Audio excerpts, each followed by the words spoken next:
Karen Reed, accused of the January 2022 death of her boyfriend, Boston police officer John O'Keefe, has consistently asserted her innocence, alleging a concerted effort by law enforcement to frame her. Charged with hitting her boyfriend, Boston police officer John O'Keefe, with her SUV early Saturday morning and leaving him in a snowbank. The closely watched murder trial has ended in a mistrial. The prosecution is indicating that it will retry this case, and the question becomes one of how will they do it.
You are unmuted. All right, could I see counsel at sidebar, please?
All right, so let's bring the jurors in, please.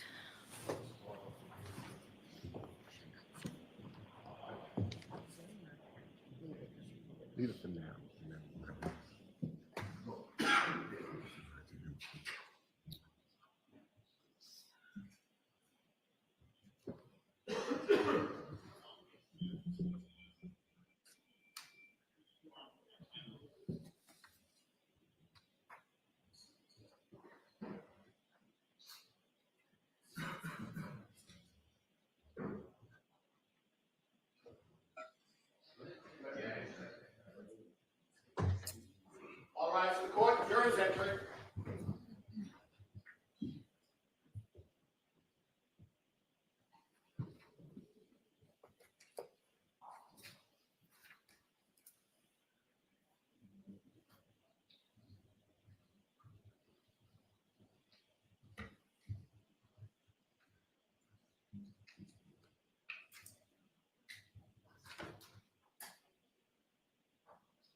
be seated.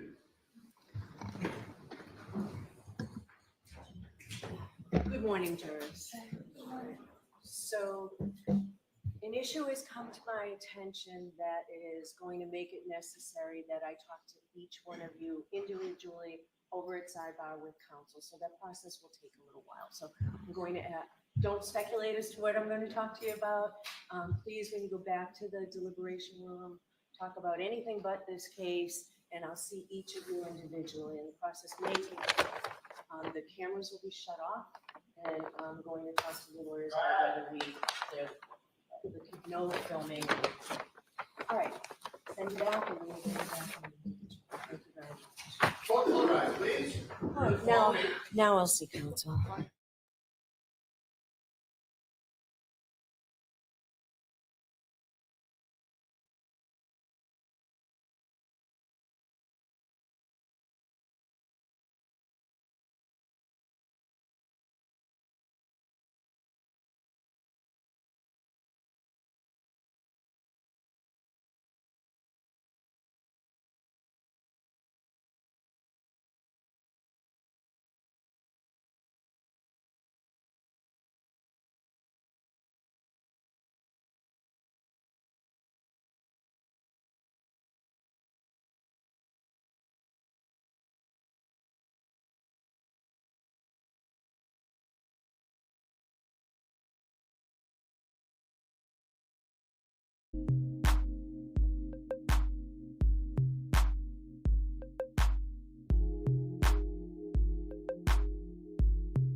All right, let's see if I'm doing this right, guys. Sorry, I'm on my phone, so it's like itty bitty. Let me know if you can hear me. I just got outside of court. Let me know if you can see me and hear me. I'm trying to control it from my phone. Okay, perfect. Okay, so as you can see, right outside of the courthouse right now, all of us were excused. They said at first they weren't sure if they were going to excuse us or just have us wait in the courtroom. But right when court started today, Judge Bev called a sidebar and she was speaking with both sides of the attorneys. And before the jury was brought in, she said that they were going to have to handle some business. So then the jury was brought in, and then it was announced that each juror will need to be questioned one by Judge Bev, and that it will take some time. And because of that, of course, we need to turn off all of the court cameras. They excused us from the courtroom. It's, of course, very not only sensitive information, but the jurors' identities, of course, need to be protected through all of this. So, of course, a lot of speculation as to what that means. I think that maybe the most likely scenario, and I could totally be wrong, is that perhaps one of the jurors was speaking to somebody about the case. Maybe they interacted with something on social media mistakenly or by accident. I'm not really sure. So we're now kind of just waiting as they speak to each juror one by one, but they say that it could take some time. So we're just trying to figure out what's happening. And then let me go into the comments and see. Yeah, we'll see if a juror is going home. I can't imagine that it's going to be something significantly more serious than that, because I know I saw a couple comments earlier about a mistrial. I don't think that will be the case, but then again, we obviously don't know what the situation is. I will say this though, and I'm not going to speak to like specifics, obviously, about any of the jurors as a individually, but they all do seem to be paying very close attention, some more than others. They are taking notes. And just as an overall takeaway, the jury feels a lot younger than I would have anticipated. And so I thought that that was really interesting. So maybe there is more room for error or mistakes with social media. I'm not really sure. So we are going to see. I'm like freezing my ass off right now. It's so warm in the courtroom. So I didn't bring a jacket, but it's so cold outside. So we'll see what happens. I saw like as they were on sidebar though, and as they were discussing before the jurors came in, everybody, like all the attorneys at once kind of looked over to where the jury sits and were like counting with their eyes, trying to almost determine, I think, mentally which juror was being referenced. So we will see what comes of it. But as for now, we're on hold. We're outside. We will keep the live stream going just in case we return quicker than anticipated. I'm not sure if we will, but yeah. So that's where we're at. Now, in regards to yesterday, I can't put a poll up on here from my phone. I only can do it on a desktop, but I did put one on my community tab, and I'm curious to know what you guys think. But yesterday, we obviously saw Burgess on cross get called out for his credibility, his reliability, the misinformation regarding his education, the timeline being a full 24 hours off, which I think a lot of people could chalk that up to being like a typo, a mistake, since it was after midnight, although that doesn't, of course, excuse it. Like as an expert, you need to be extremely thorough and very careful with what you're presenting. But my question for everybody is, do you put more weight on the fact that his credibility and education was brought into question and that casts doubt over everything that he said? Or do you think that the data he provided and the timeline is compelling, regardless the typo, the error of the 24-hour period? And I asked because I had seen some different commentary last night after court ended yesterday of it swaying quite a few people's decision from not guilty or too much reasonable doubt swaying over to guilt, because now that timeline that, again, he presented illustrates the tech event turning off at the same time as activity stopped on John's phone. So I'm seeing some conversation out there that although he was discredited due to his education and his CV and all of that, that the data and the timeline in and of itself was compelling enough. So I'm curious to know what you guys think about that. So I put a poll over on my community tab, and you can go vote over there. But what else? What else? I'm trying to think. Aside from that, let me think. I'll kind of go to the questions. Let me see here. I don't know if that truly was a signal from Bev for the prosecution to object. It certainly didn't look great, the timing of it all, because she kind of starts moving in her chair almost to get somebody's attention. Then she looks at her watch. You can tell she's kind of tapping out. And then that's when she does the movement. That's when the objection happens. And we know what happened after that. There was something kind of similar yesterday at the end of court when the newest witness took the stand. It was a little tedious. If you were watching, you know what I'm talking about. And there were times where I noticed she was looking at her watch, and then that's when she basically called sidebar and called it for the day. So it certainly could have been something like that. They're not making any faces at the jurors are not making any faces at Bev's antics or her behavior, but there have been a couple of jurors who have been expressive, either shaking their heads at certain moments, kind of reacting like ooh, like yikes, that's embarrassing, when the education was up for conversation, and a few things like that. So we'll see. Other than that, I'm trying to think. Let me go back to the chat. Yeah, I can't. I wish I could put a poll in here, but please go check in on the poll on my community tab, because I am curious to know what you guys think regarding him. So this next witness who's up, if they continue with the same one from yesterday, after all of this whole jury thing concludes, then she's going to be testifying about the glass from the cocktail glass that was allegedly found inside the tail light, the fragments of glass, all of that. So we will see.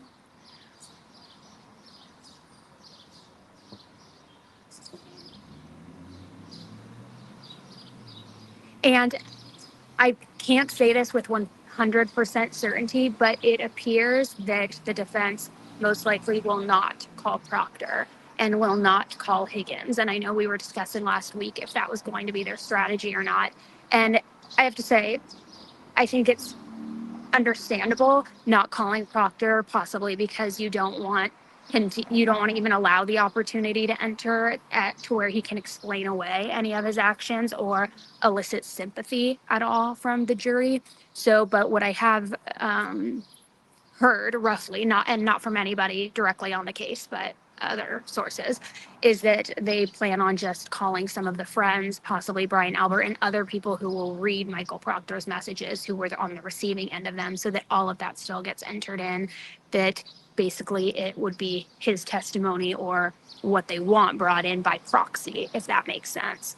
So we'll see what happens. But yeah, I don't know how long this delay is going to be. Again, they need to talk with each juror individually. It's expected, I would imagine, probably at least an hour, because I think Judge Beverly Cannoni is going to question them. Then both attorneys are going to question them, and then they'll have to discuss and make a ruling and figure out what they're going to do, what course of action. So we will see. What I will say is, regardless what side of the case you stand on, whether you think Karen is guilty, whether you think she's innocent, or whether you think, like me, you don't know, there's just too much doubt to convict. Her team, her parents, and Karen are like some of the nicest people I've met. They're just very gracious and very kind, especially her parents. So it's been a very pleasant experience. What else? Let me see. I think that the buffer zone is going away effective Friday. That's what I've heard. So we'll see. You can tell it's very quiet right now. I'm going to walk over to where there are people standing in just a minute here, but I wanted to just be a little quiet over here so that you can just hear me and the birdies. I don't think it's going to be a mistrial. I really don't think that it will be, but again, I don't know what the problem is. I think if anything, it could just be a juror being removed, an alternate being put in place, or maybe whatever issue there is, it's not significant enough to do anything. I don't know. We'll see. We're all kind of just on standby now. And then we'll go from there. I don't know what else. There was something else I felt like I wanted to talk with you about, but I can't remember. Yesterday it was mainly the rest of Burgess's testimony, and I will say, like, look, I thought that Alessi did a great job discrediting him and pointing out the timelines, the timestamps, all of that. At the same time, could people construe that or interpret that as smoke and mirrors? Perhaps, because he, of course, wants to take away from the issue of anything suggesting that the timeline aligns with John's phone activity. Certainly, they're really banking on that 26-second mark of like his phone that had the manual lock after the text event stopped. So if there's anything that puts that timeline into question, of course, the defense, it's their job to dismantle that. So I could see where if the big argument you have to lean on is the education being potentially forged, there not even being a degree by that name, the timestamps being 24 hours wrong, I could see where that's really what you lean on, certainly.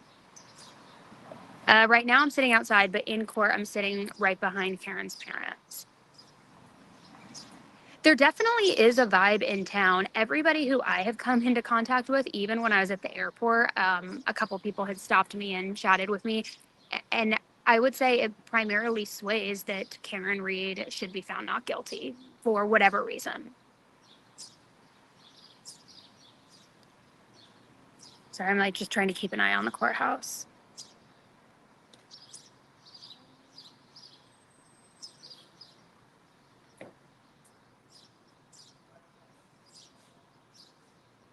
Yeah, I can't give specifics on the jurors, excuse me. But what I will just say is I was surprised overall collectively how overall young it skews. So that's why I think maybe there is room for social media mistakes. Like, and I get it. Hopefully they all have integrity and they're not active on social media. They're not researching the case when they're out of court.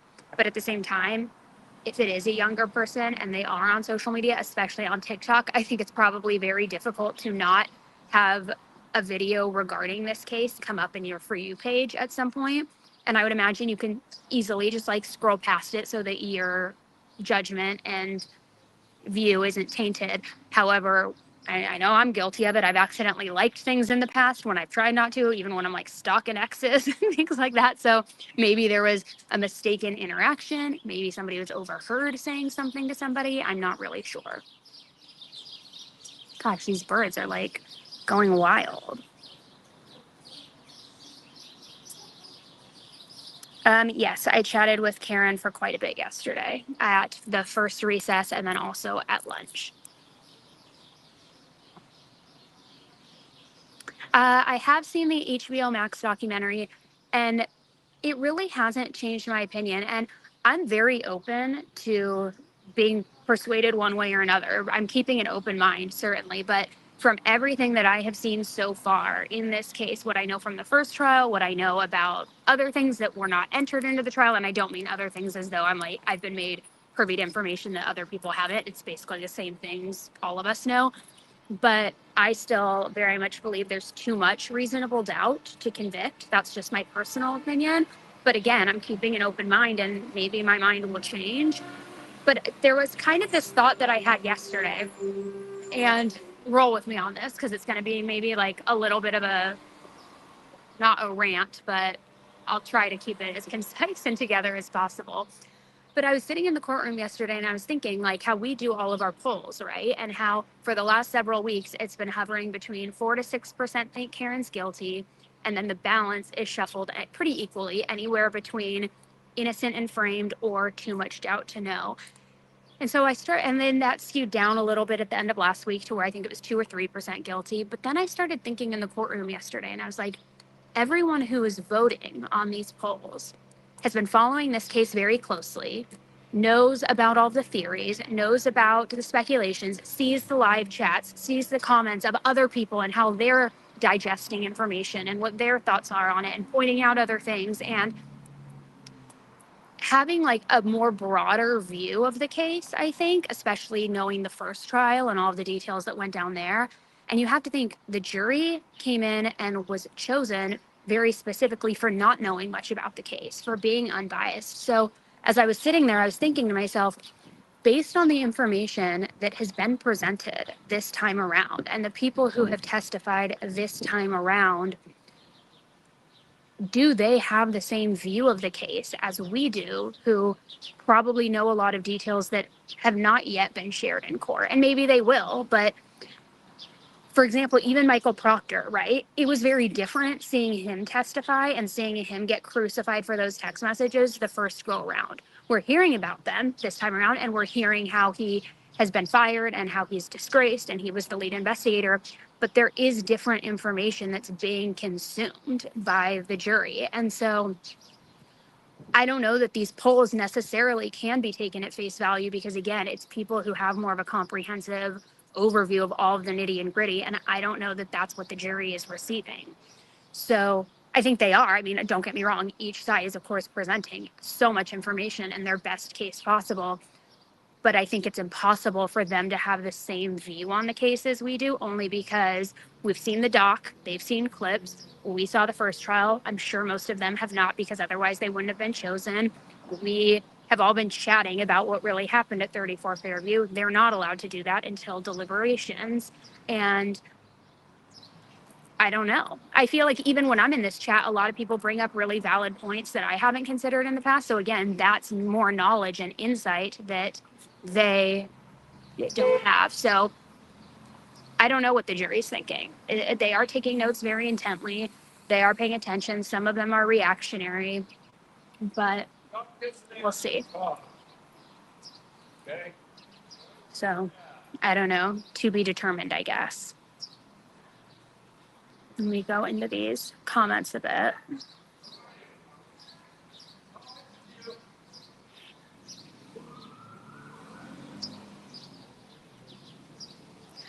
I'm not sure if it is an individual juror. Gosh, why can I not speak? I don't know why they would be talking to all of them collectively. Maybe to see if that person has talked with them privately. Maybe to just kind of ask everybody the same question: have you done X, Y, and Z, whatever the issue or question is? I'm not really sure.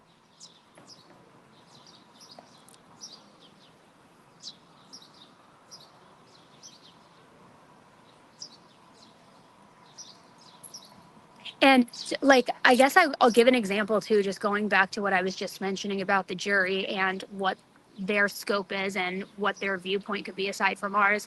My brother is someone who had no idea about this case at all, like nothing. And so I had told him a few weeks back before I even knew I was coming here, I was like, you have to watch the docuseries. That'll get you caught up. And then like, I want you to look into the case. I'm curious to know your thoughts. And he was very much of the mentality after he watched everything and like did some research, watched some of my stuff or listened to some of my stuff. He was kind of like, look, I don't know what happened, but there is a lot of shady stuff. Like the Google, that being a tech issue, I could see that maybe registering at the wrong time, but like the butt dials are weird. Deleting the history is weird. But also like, I don't know if that's enough to say she didn't do it. Like, was there a fight? Like very confused and kind of very similar to where my mind was at. But then he was texting me yesterday and he was watching bits and pieces of the trial yesterday. And I don't think he knew that Alessi was on the defense, but he said, he's like, his text to me was, why is this lawyer trying to basically nitpick a timeline and dates when the data is what matters? And that's what's showing that the timelines match up in the way of John's phone not being active. So again, not to say he's right or wrong, but as an example, he doesn't have a full scope like we probably all do of being so in it. So my question would be, is that also how the jury is viewing it? Of like, is this all smoke and mirrors? Like, look, the timeline that you're pulling up on screen, the data shows he synchronized the timelines and his phone stopped having activity as soon as the car event turned off. Like, it's just interesting to see how other people view it who aren't as invested or following it as closely.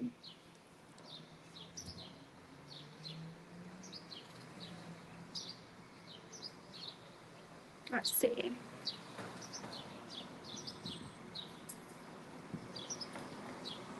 There was a request made. I won't get into specifics, but there was a request made. I thought it was by, I don't know. I actually won't speak on that until I know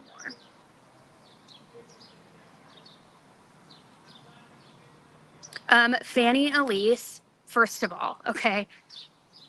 when I saw her, I was starstruck for a moment. I was like, oh my God, it's you. It's like you in real life. We should talk. But then I looked up even further. There's two. There's a double dose of Fanny Elise in there. So at one point, I looked over at the pool cam and I'm like, which one is he focusing on? I tried to track the alarm, everything to be like, where's my girl? Where's my girl? But she is going, turning and burning in all of her glory. It is a very small courtroom too. It's very tight. Fanny squared. Fanny squared.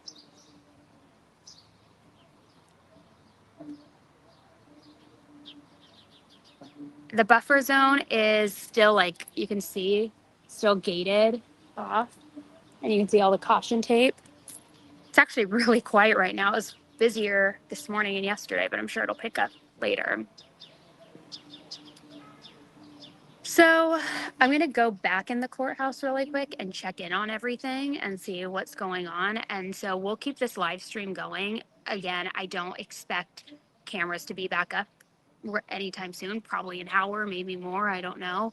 So, but we can keep this going. I'll update you in the chat as I can. I can't have my phone on me in the courtroom itself, but I can have it on me in the courthouse. I just can't be obviously like live streaming like this. So I'll update you in the chat too as we're learning more. So, all right, that's what I've got. I'm going to pull myself off now and Elena can cue the music back up and the overlay and I'll update you in the chat.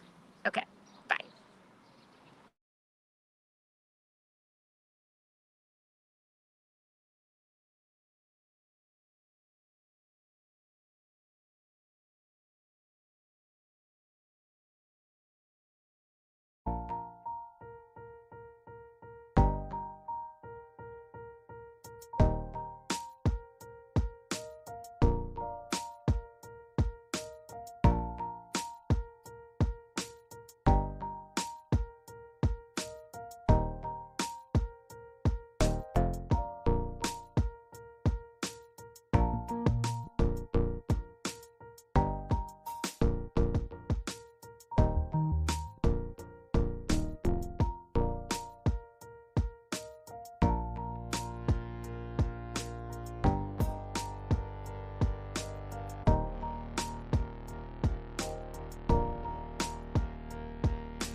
you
ended.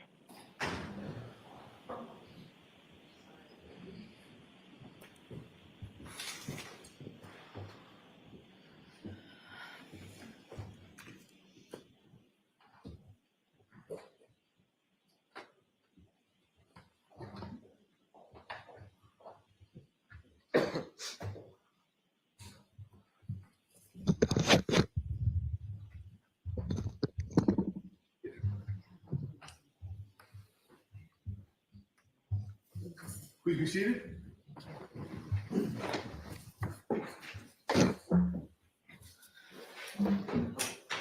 All right, so jurors, I still have a couple of questions for you. Were you able to follow the instructions and refrain from doing any independent research or investigation into this case?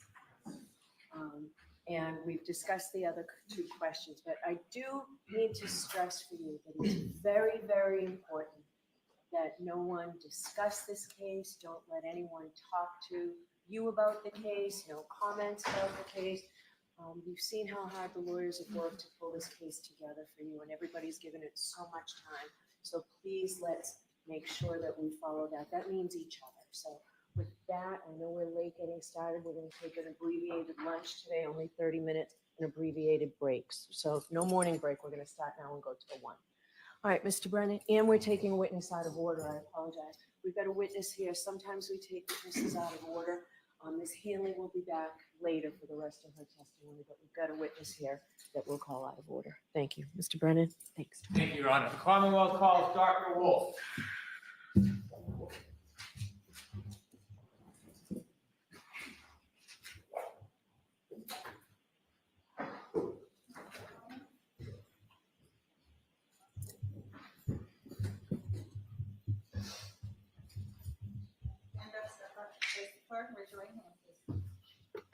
You solemnly swear the evidence you give to the court and jury in the case now and hearing to the truth, the whole truth, and nothing but the truth, so help you God. I do. Thank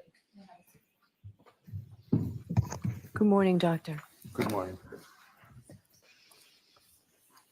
All right, whenever you're ready, Mr. Brennan. Thank you, Your Honor. Good morning, sir. Good morning. Could you please introduce yourself to the jury, spell your first name and last name for the court reporter? Sure. My first name is Isaac, Aizik. It's phonetic. Last name is Wolf, W-O-L-F, like the real thing. What do you do for a living? I'm a brain surgeon. Is there a special part of medicine that you study? Well, my main interest in brain surgery is brain tumors and trigeminal neuralgia, but I also specialize in movement disorders. I do pediatrics and adults. Are you an active working neurosurgeon? I am very active working neurosurgeon. I get up every day at 4:30 in the morning to go to work, 5 days a week. I take call 300 days out of 365 days a year. Did you work yesterday? Yes, I did. What type of work did you do yesterday? I did 2 brain surgeries yesterday. Are you working tomorrow? I have 4 surgeries scheduled for tomorrow, which is why this is a little bit delayed for me, and I have 4 on Friday. And what type of surgeries do you have tomorrow and Friday? I have 3 brain tumors, 1 trigeminal neuralgia, and on Friday I have 4 patients with movement disorders. You're here today as a witness. How much of your practice, how much percent of your income is from being a consultant or a witness for a case?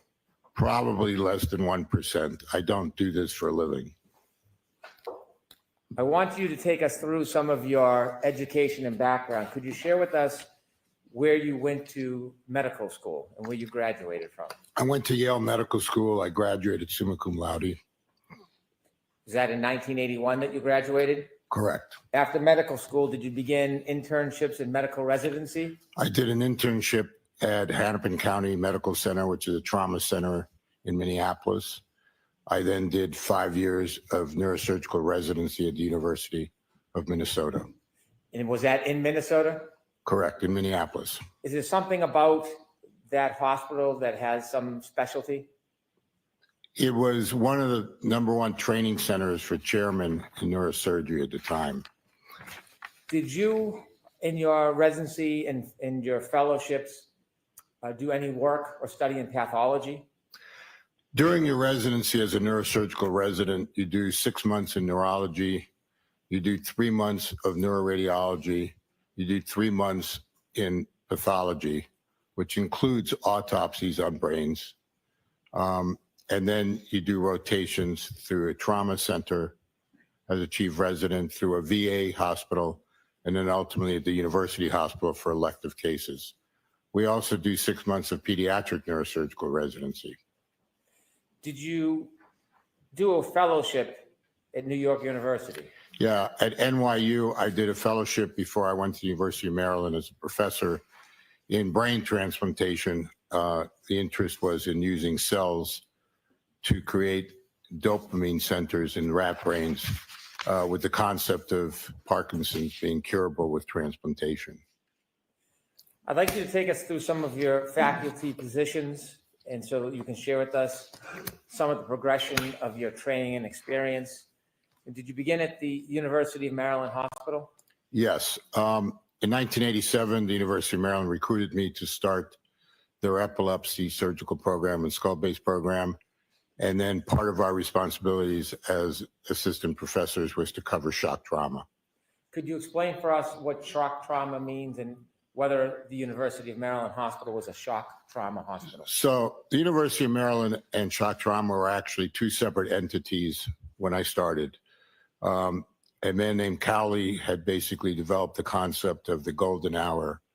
So prior to Dr. Cowley, most trauma was just taken locally. That meant as a community hospital, if a patient had been in a motor vehicle accident, they needed an orthopedic surgeon, they had to call the orthopedic surgeon in, could take 15 minutes, could take 3 hours. The same thing for a vascular surgeon, the same thing for a neurosurgeon. Dr. Cowley came up with the concept that you needed a center that was strictly for trauma, and every attending had to be in the hospital 24/7. So that was the concept of shock trauma back in the 80s. When I got there, we were transitioning from a very small center to a 125-bed hospital that was completely committed to trauma. In that experience, in the years you worked there, did you have an opportunity to treat a number of people with brain injuries? We treated well over 100 patients a year, a month basically, with brain injuries at shock trauma, along with spinal cord injuries. Did you perform surgeries in different types of brain trauma and brain injuries? Yes. After Maryland in 1993, did you move to Miami Neuroscience Center? Yes. In 1993, I left academics. I went into private practice in Miami, and I started the Miami Neuroscience Center. We were the first private community hospital to have what's called the Gamma Knife. So we were the 13th in the country, but the only one that was non-university based. And Gamma Knife radiosurgery is using radiation to operate on the brain. Are you presently the director of the Miami Neuroscience Center at Larkin Hospital? Yes, I am. Do you conduct a number of surgeries a year there? Correct. So I spent 19 years at Doctors Hospital. Then we moved to Larkin Hospital 13 years ago, developing the new radiosurgical unit called ZAP, and also another fancy machine called high frequency ultrasound to treat the movement disorders. You've noted that you have a number of professional memberships. I don't want to go through all of them. I'd like to point out a few. Are you a professional member of the American Association of Neurological Surgeons? Yes. Are you a member, a fellow American of the College of Surgeons? Yes. Are you a member of North American Skull-Based Society? Yes. And is that brain related? It is. Are you a member of the Society for Neuro-Oncology? Yes. Are you a member of over, or at least 34 different professional memberships? Yes. In your career, have you engaged in research? Yes. Has that research focused or centered on brain injury? Yes, it has. Is some of your research as a principal investigator for THAM treatment of brain tissue, acidosis in severely head injured patients? Yes.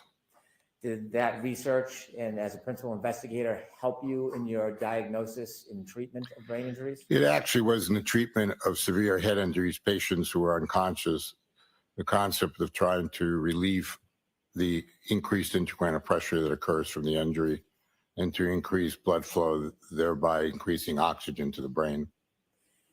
Did you also serve as principal investigator for research for the PEG, SOD, and severe head injury? Yes. Could you describe that very briefly? Basically the same, one of the biggest problems in brain injury is the fact that blood flow ceases to exist as the brain swells up.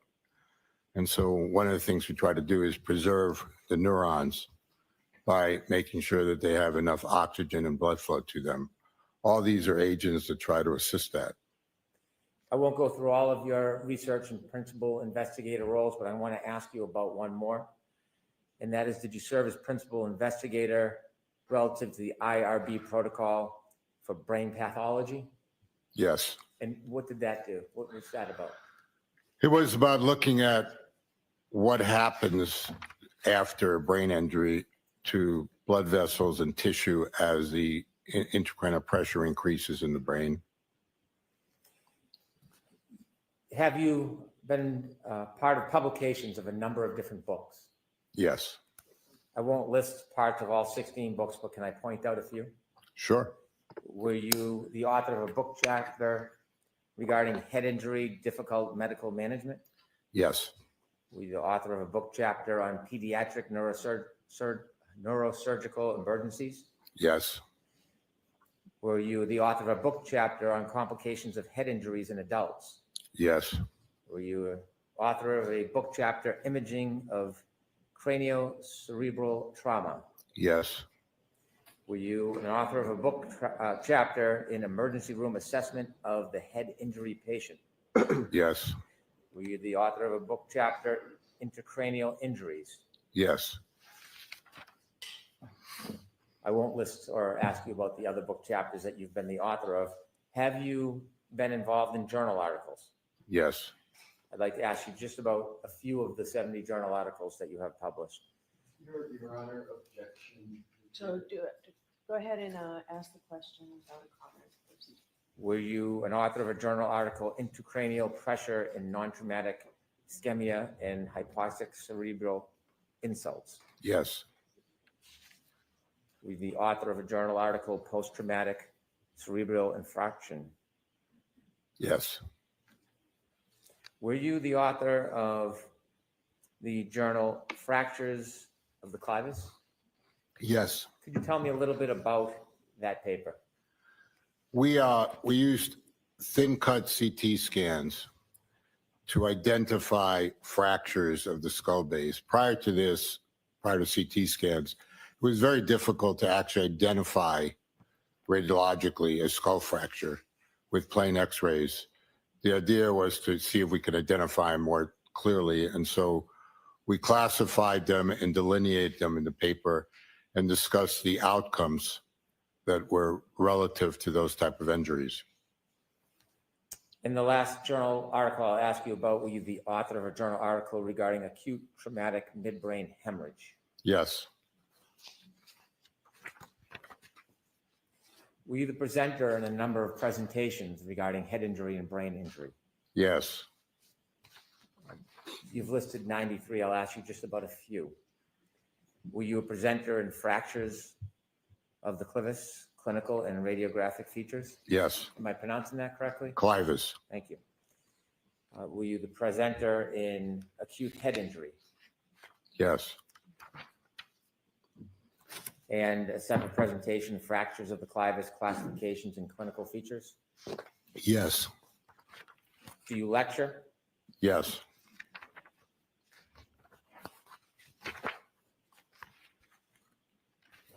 Do you have peer-reviewed publications? Yes. That was one of them. Thank you. And are you heavily involved in clinical research? Right now, my research is more based on radiosurgical techniques and outcomes. Over your career and your study and your clinical experience, have you treated different types of brain injuries. Yes. Are you familiar with a number of different types of brain injuries? Yes, we still treat them. Were you asked to review materials relative to this case? Yes. And do you recall the materials that you reviewed? Yes. Could you share with us some of the materials that you reviewed? I reviewed the chief medical examiner's assessment of the case. I reviewed pictures that I'm assuming the medical examiner took of the autopsy. And I reviewed the report from the forensic pathologist.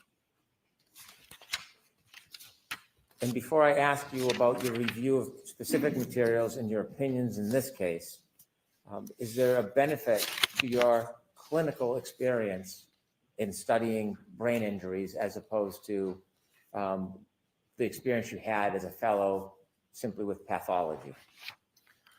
Well, I think that for the jury to understand, as a clinician understands the process from the time the injury occurs till the patient either leaves the hospital or dies. And it's a process. And as a neurosurgeon, I have a tremendous amount of experience with that, if that's what you're asking me. Yes. And so, doctor, you reviewed a number of items of information in this case. Did you have an opportunity to review photographs of a laceration to Mr. John O'Keefe's head? Yes, I did. With the court's permission, I'm going to ask to display Exhibit 160. Okay.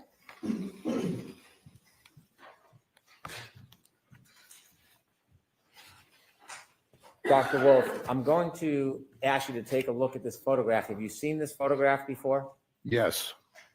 I want you to explain to us what you're seeing here and take us through the process of your observations. Well, what we're seeing is an approximate 1.5 inch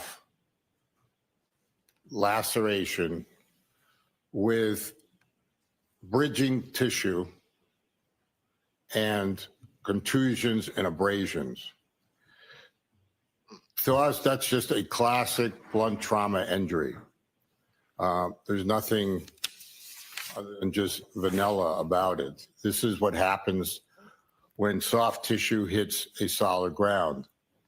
The skin tears apart a bit, but not through and through. As you can see, there's the bridging.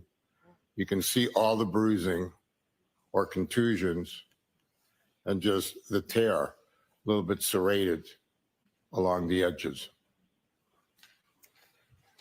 Thank you. If you could take that down. Dr. Wolf, as a result of that wound, did you have a chance to further look at information provided to you about the actual inside the skull of Mr. John O'Keefe? Yes, it was the pictures that I was reviewing showed a non-depressed skull fracture extending linearly through the clivus and into the frontal fossa of Mr. O'Keefe over the orbital roofs. He had fractures along the temporal fossa as well. So it was a classic linear basilar skull fracture. Is basal skull fracture a It's characterization? basically the base of your skull is what it encompasses. So the opening at the very bottom is what we call the foramen magnum that connects your brainstem to your spinal cord.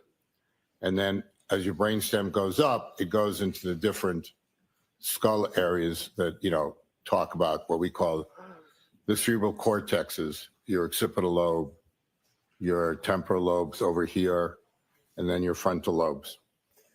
So can you walk us through what happens when someone incurs this type of injury to the back of the head, how it happens, and what are the next steps for a person? So what happens is, you fall backwards, and the linear acceleration starts to take you back down with gravity. The skull hits the ground. It gets, in layman's terms, smashed a little bit. And then the brain moves forward as a response to that. And it moves forward because you have cerebral spinal fluid and because you have the deceleration, acceleration again. As it does, your skull, if you were to look inside your skull, it's like mini mountains along your temporal bones and your frontal bones. So the brain is being thrust forward at a fairly good speed, and it's getting bruised. You can think of it as if you took a hammer to your thumb. It's really turning black and blue. Those are the contusions. And so the temporal poles and the frontal poles are getting contusions because of that. At the same time, you have a space called the subarachnoid space. And I'm sure they're going to hear about the subarachnoid hemorrhage. And that space is it's very clear, thin membrane that covers all of your brain and all of your spinal cord. And normally, you really don't see it unless you open up the brain and you're operating. But when you either have a traumatic event like this, where little vessels are pulling apart underneath that membrane, or for example, the classic, when you have an aneurysm burst, the space that the aneurysm bleeds to is the subarachnoid space. The other thing that occurs in trauma like this is you can get a subdural. So the dura is the membrane that covers the whole brain and also right down your spinal canal. And it's a very thin membrane that looks like very thin leather. And in that space between the brain and the dura can be a lot of veins that go towards a central vein called the sagittal sinus. And if those tear, you have a venous hemorrhage from, which is not arterial, so it's not quick, but that can develop into a subdural as well. If you tear a portion of your brain as well, and you get a little arterial bleeds, that could create a much faster subdural hematoma. And so when you look at the pathology, the autopsy of his brain, you're looking at a subarachnoid hemorrhage, you're looking at a subdural hemorrhage, neither one of them which was huge or would have required surgery, as well as the contusions that I described in his frontal poles, in his temporal poles, and then the original bang, which was in the occipital area. These are all findings that you would see on a CT scan and an MRI scan without requiring an autopsy if he had made it to the emergency room. I want to take a step back. At the beginning, you said that this laceration on the back of his head was caused by a fall. Could this be caused by a fall landing on hard ground? Yes. I mean, like I said, it's a classic blunt trauma laceration. Do you have an opinion to a reasonable degree of medical certainty whether this injury, the laceration and the basal fracture, was caused by Mr. O'Keefe falling backwards on the ground? My opinion is that that's what caused his whole injury. The pattern of the laceration, do you have an opinion whether that is consistent with hitting the cold, hard ground? Objection, Your Honor. Can we have sidebar on that, please? So I'm sustaining the objection, so no sidebar. Your Honor. Do you have an opinion, doctor, about whether that laceration on the back of his head was caused by a particular movement? Well, the only way he could get this kind of an injury was to fall backwards, hit the back of his head, and then the resulting, energy forces going into his brain and to his base of his skull. Would that type of laceration require Mr. O'Keefe to have hit a line type or ridge type object? A ridge type of object? Yes. No, I mean, like I said, the tearing of the skin in that fashion, you could look it up, would be just a classic blunt trauma injury. Is there anything about that injury that would suggest to you it had to have been something sharp or ridge-like to cause? Objection, Your Honor. Again, request kindly a sidebar on this. All right, we'll come to that. Thank you.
So as we were discussing, Dr. Wolf, you said this is a classic fall backwards. Is there anything about the pattern of that laceration that would suggest that there was a ridge or a line type edge that caused that wound? Not necessarily. And have you seen, in your experience, similar types of lacerations and breaks caused by falling on hard ground? Yes, you can see that both in the occipital region. You can see it if patients fall on the, forehead. The skin tears, they're still bridging, and then they get bruises. Some of your work was in Minnesota. Correct. Was it a colder part of Minnesota? Very cold part of Minnesota. Did you- It's Minneapolis. I'm sorry. Did you often see these type of injuries there? Yes, I mean, we took care of a trauma center, Hennepin County. Very frequently, patients that are drunk fall down on ice sidewalks and could develop, lacerations in their head, epidurals, which are blood clots above the dura, fracture a bone in the temporal area, and they can get a bleed from a fractured artery. And it happens when people are shoveling snow and have a heart attack and fall backwards.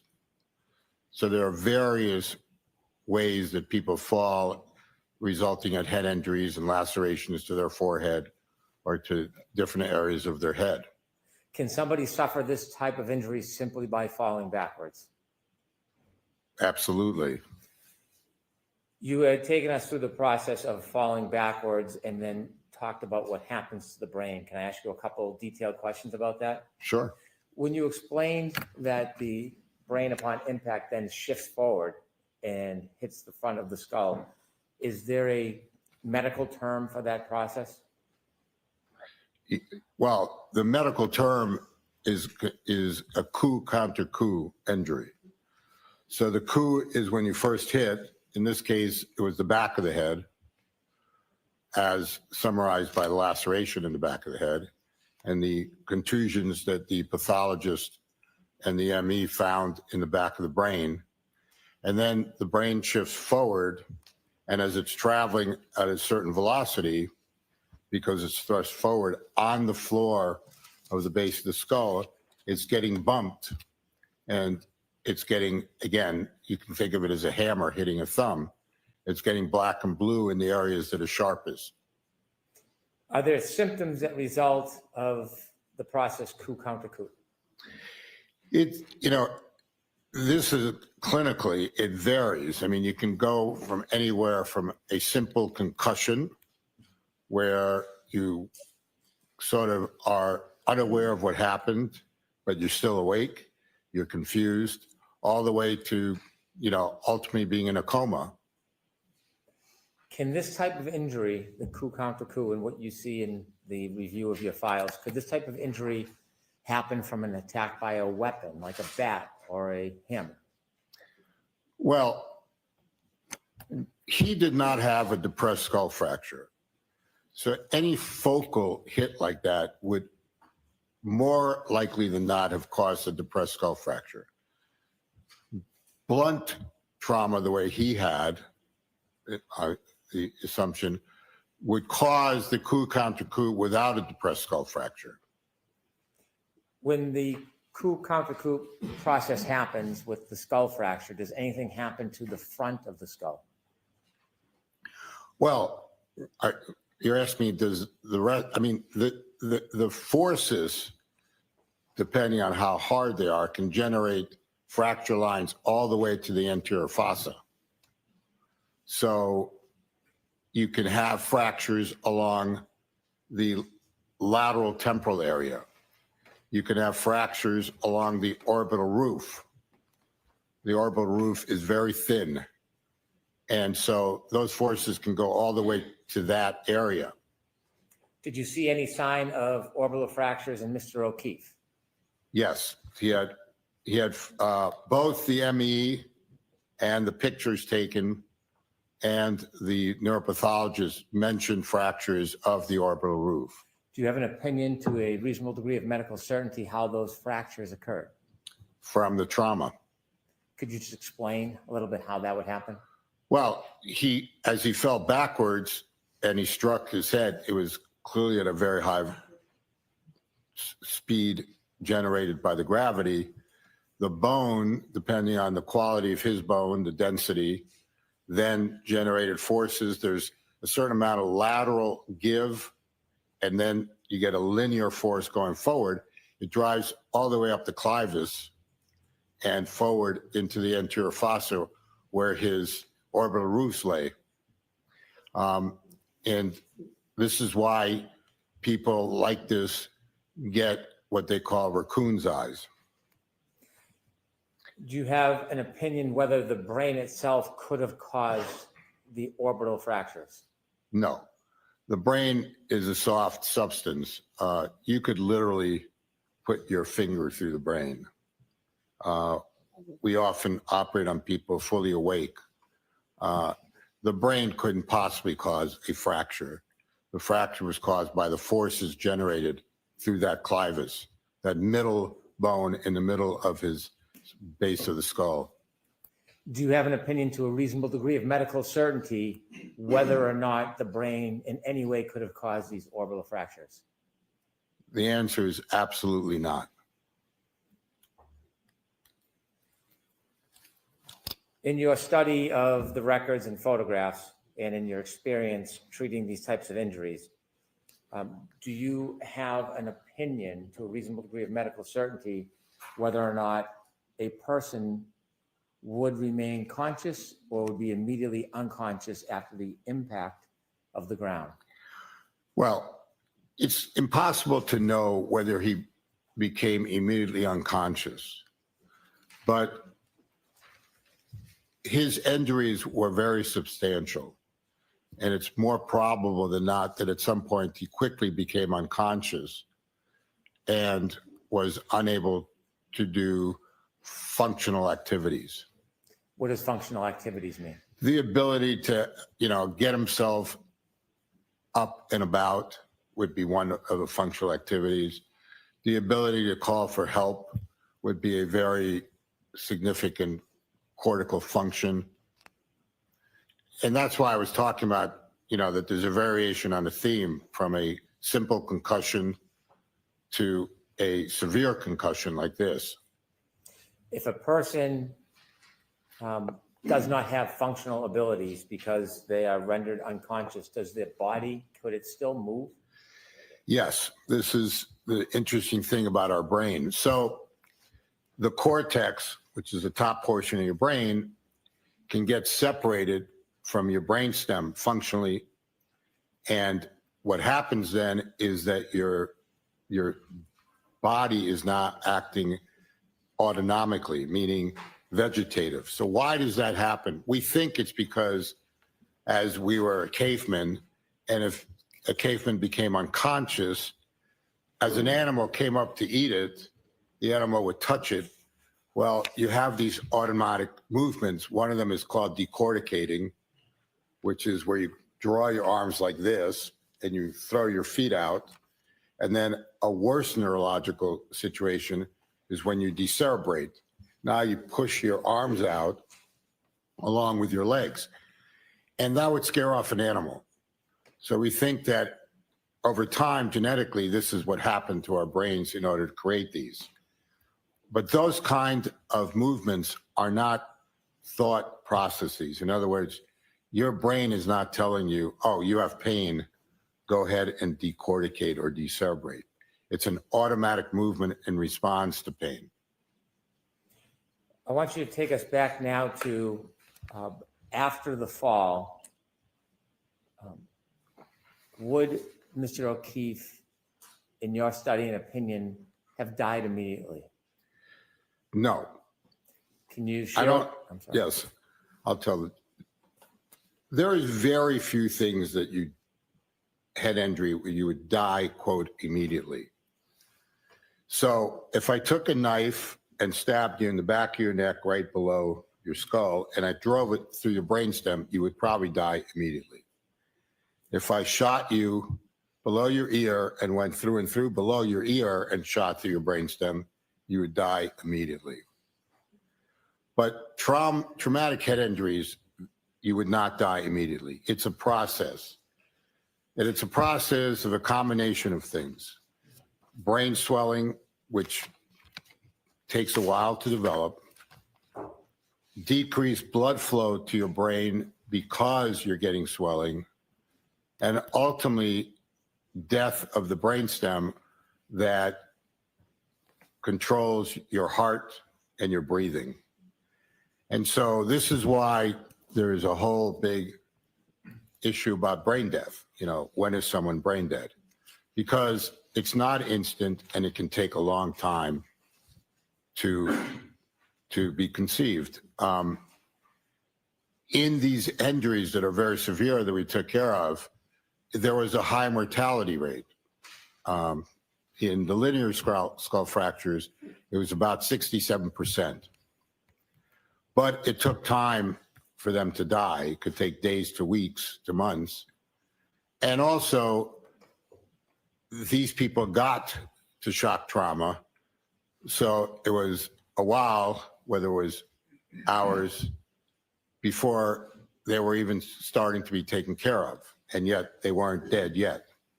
That's why I don't think it was immediate.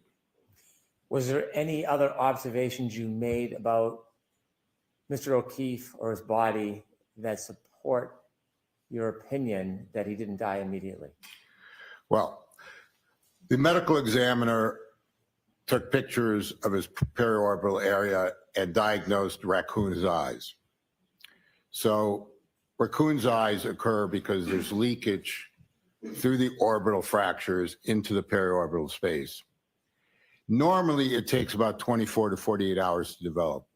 It has been noted as early as 1 to 3 hours, which would make it not immediate. Could we please have Exhibit 14?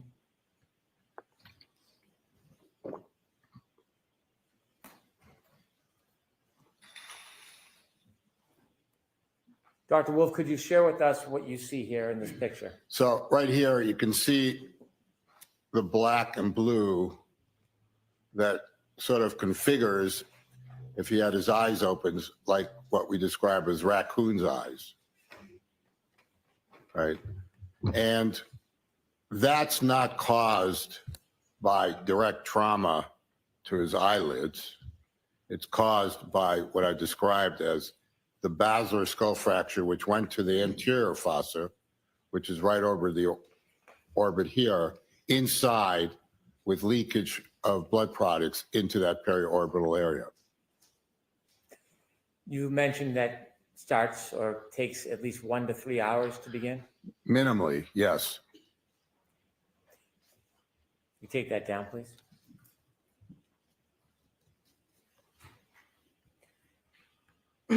If Mr. O'Keefe had been brought to a trauma center or emergency room, what would the process be in your experience? Well, he would have been intubated if he wasn't intubated in the field. One of the first things you need to do in a head injury is control the airway. Why? 2 reasons. One, you want to have enough oxygen going to the brain to feed it. And 2, you want to keep your carbon dioxide down because that causes increased intracranial pressure if it elevates. So you want to constrict the blood vessels a little bit. Then he would have had a CT scan immediately in order to assess whether he has a surgical head injury, meaning he needs to go to the operating room to evacuate something or not. During that process, he's obviously going to be getting medication to decrease the brain swelling. And from there, you make decisions based on his neurological function and what you're, capable of doing to, spare the brain from the rest of the injuries that will result. One of the things that occurs with contusions is a great medical term is they can blossom, which means they can get bigger. And if they get bigger, they might require surgical intervention to decrease the pressure as well as the volume of the blood that's destroying brain. And so you do serial CT scans in these patients over time, anywhere from every 6 to 12 hours to on a daily basis, depending on what the case by case, production of blossoming is occurring. You mentioned that about 2/3 of your patients who suffer this injury pass. Correct. What we saw is that in the patients that suffered linear clavicle fractures, 2/3 of them ultimately went on to die, and 1/3 lived. Is there commonality on how they pass? One of the common reasons they passed is if they trapped a major vessel in one of the fractures, they would get a significant brainstem infarct, meaning a stroke, meaning lack of blood flow to a very significant portion of their brainstem. And so that was one of the causes of death that ultimately we understood. And then the others died from the increased intracranial pressure that drove the brainstem down through the foramen magnum. Did you review any materials that talked about or identified Mr. O'Keefe's body temperature when he was treated?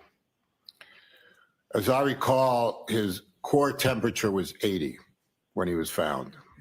Is that significant in the process and development of his injury from the moment he fell and hit his head until his ultimate passing? Well, hypothermia, if you define hypothermia, it starts at 95 degrees. Your core temperature is usually about 98, 98.6. 95 is very mild hypothermia.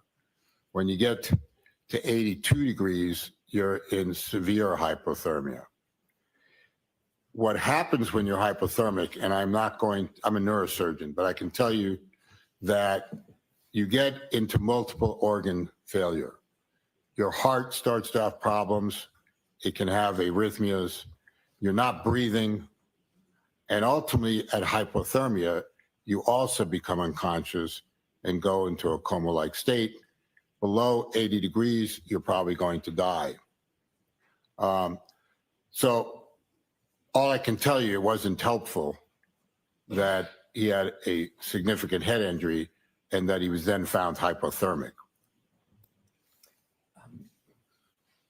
Is it uncommon in your experience for people that suffer this injury to pass within 5 hours? Well, none of the patients we treated died within 5 hours, but it also didn't mean that we didn't realize that they were going to be in a potentially vegetative state. When someone's hypothermic, you have to warm them up in order to establish a clinical status, meaning you can't declare someone dead with a temperature of 80. You have to warm them up slowly, appropriately, and then reevaluate where they are clinically. I've asked you questions about whether you had an opinion about Mr. O'Keefe and when he died. I want to ask it in the form of a formal opinion. Do you have an opinion to a reasonable degree of medical certainty whether Mr. O'Keefe died immediately or within 15 minutes? No, I don't think he died immediately. Neither the hypothermia nor this kind of head injury would kill you immediately in any clinical experience I have. Dr. Wolf, thank you. All right. Let me have a moment, Your Honor. Sure. Thank you.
May I, Your Honor? Yes. Morning, Doctor. I don't think we've had the pleasure of meeting. Welcome. Thank you. Sir, can you just describe, you started to do it a little bit on direct, a typical day for you? I wake up at 4:15 in the morning. I go to my center. I set up patients with frames for their either radiosurgical procedures or stereotactic craniotomies. I go home. I make cappuccino for my wife at 6 o'clock in the morning. And then I get back to work at 6:30 and move on. I have patients that I'm operating on, and I have patients that I'm seeing through the day. What type of patients and what type of work? Just in a typical day. What are you doing? What type of patients and what do you do?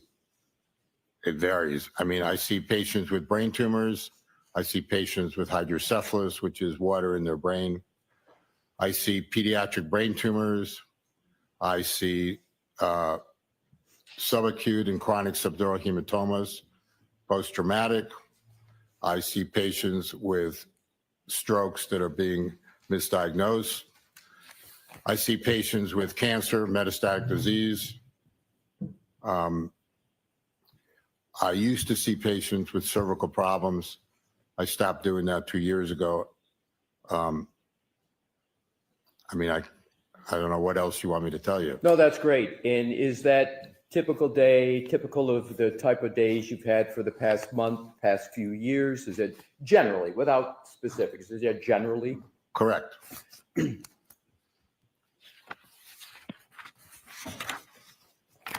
So none of your typical days, none of the past typical months have involved forensic pathology, have they? You haven't acted as a forensic pathologist in. I am, if you could have asked that question, very straightforward. I am not a forensic pathologist. I'm a brain surgeon. Right. And you don't perform autopsies, correct, sir? You're a brain surgeon. Correct. In other words, I see more brains than the forensic pathologist.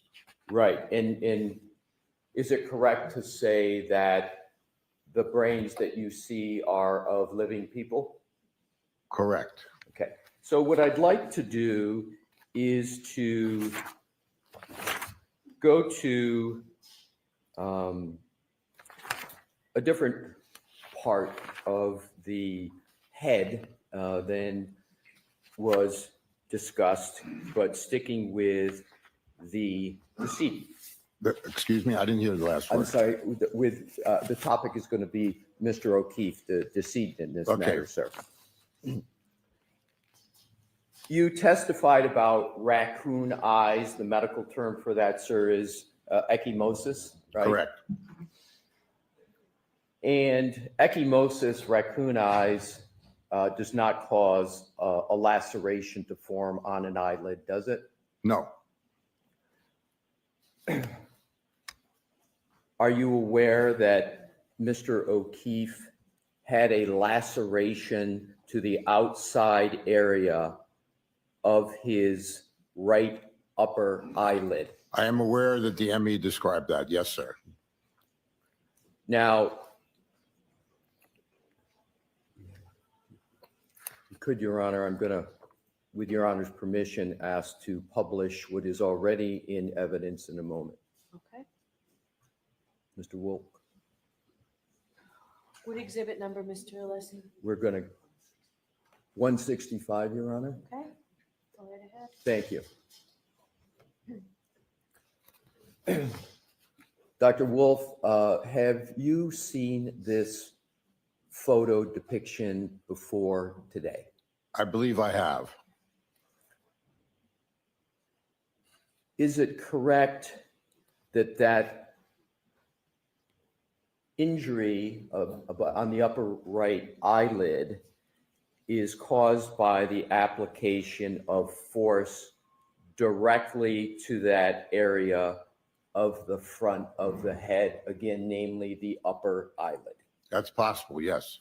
Is it more than possible? Is it probable that that injury was caused by the application of force directly to that area of the front of his head? Well, an easy answer to that would be is that that's not part of the periorbital ecchymosis.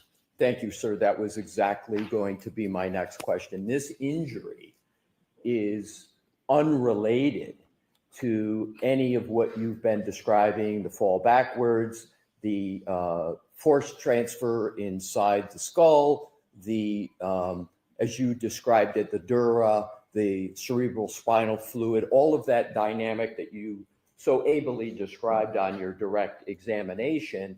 This injury has nothing to do with that, correct? Correct.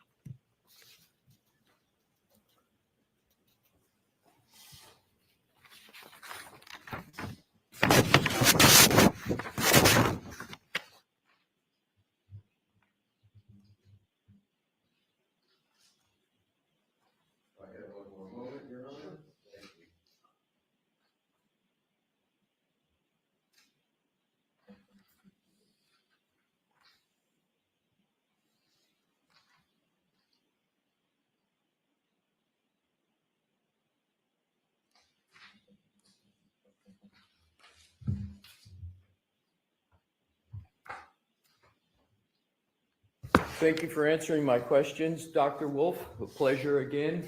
No more questions at this time, Your Honor. Any brief follow-up on that? No, thank you. All right, Dr. Wolf, we are all set, so we can get you out of here. Thank you very much. All right. Mr. Brennan? May we have a moment to inquire of our next witness? Sure. And when I see counsel outside our jurors, feel free to stand up and stretch.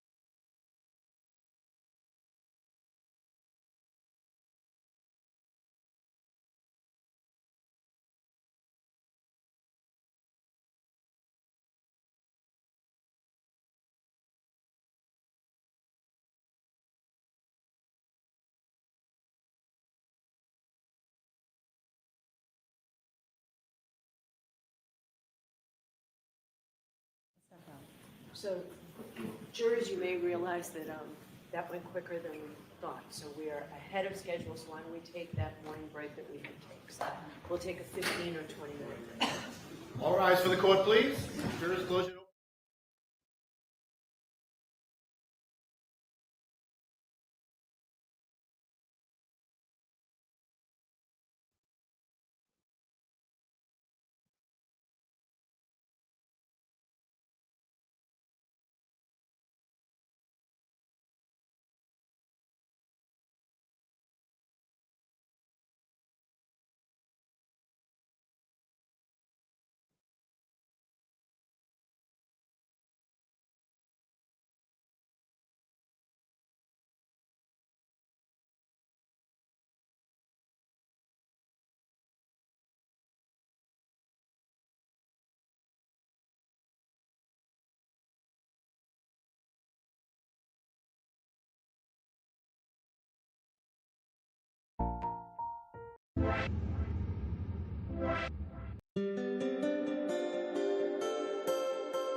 Hey there, Karen Retrial watchers. So we know that you're true crime fans, but are you also in a business of some kind? Well, if so, I want to tell you about Odoo. They're sponsoring this live trial stream. So Odoo is an incredible all-in-one business management software that provides you with a range of applications. One of the best applications, the sales tool. The Kanban pipeline, game changer. Whether you're working with leads or full-blown opportunities, you can visually track every stage of your sales process. You just drag and drop and move deals forward. It's fast and honestly kind of satisfying. When it's time to send a quote, literally a couple of clicks. The reporting, super clear. You get a live view of your pipeline, conversions, what's working, so you can focus on closing and not guessing. Right now, you can get a free 15-day trial of Odoo's all-in-one business solution and see how it can make your life a little bit easier. Just scan the QR code on the screen or head over to odoo.com/LCLiveCRM.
Put it back in session, you may be seated. All right, may we have Ms. Hanley, please?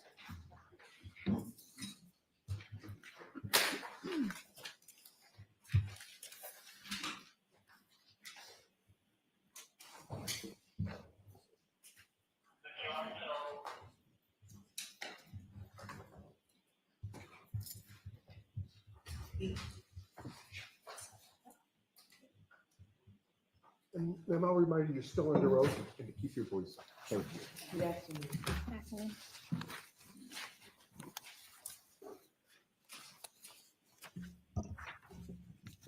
All right, Mr. Lally, whenever you're ready. Thank you, Your Honor.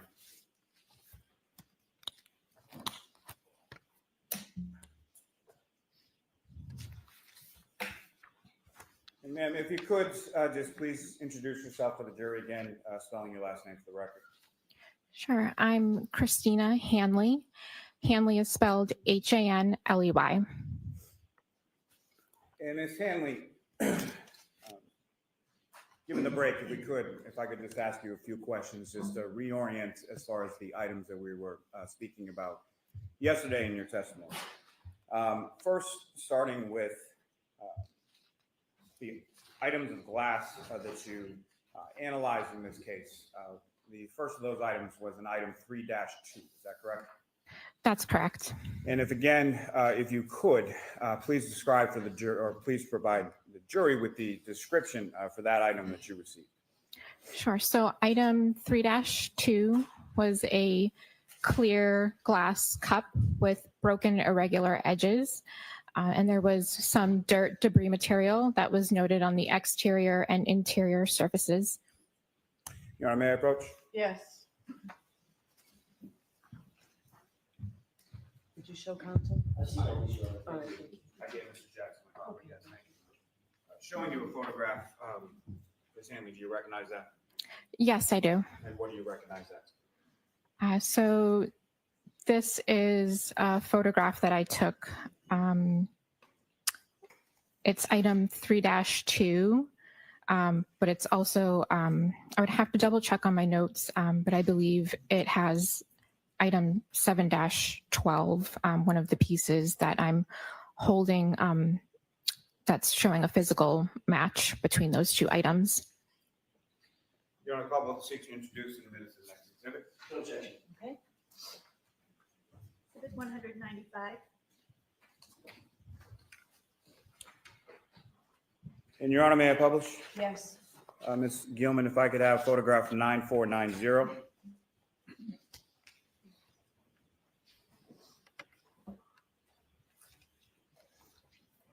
Ms. Hanley, what's up on the screen? Is that the photograph that I just presented to you? Yes, it is. And if you could, please describe for the jury what we're looking at here. So that is a photograph that I took upon examination. It is the clear glass cup item 3-2.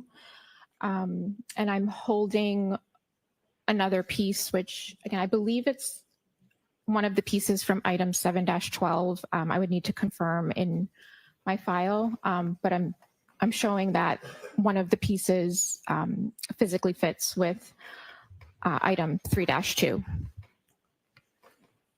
Thank you, ma'am. Ms. Gilman, you can take that down. May I approach again, Your Honor? Yes.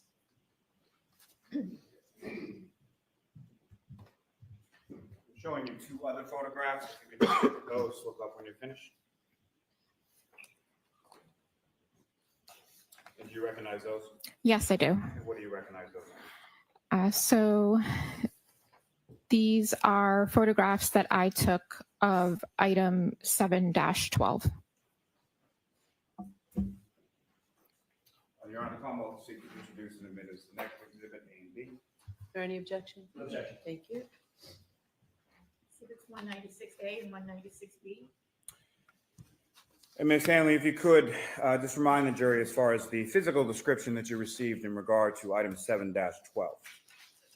Sure. So item 7-12 consisted of some clear plastic pieces as well as 9 pieces of glass with broken irregular edges. And may I publish, Your Honor? Yes. And Ms. Gilman, if I could have first photograph 9476. And if you can enlarge that just a bit, Ms. Gilman.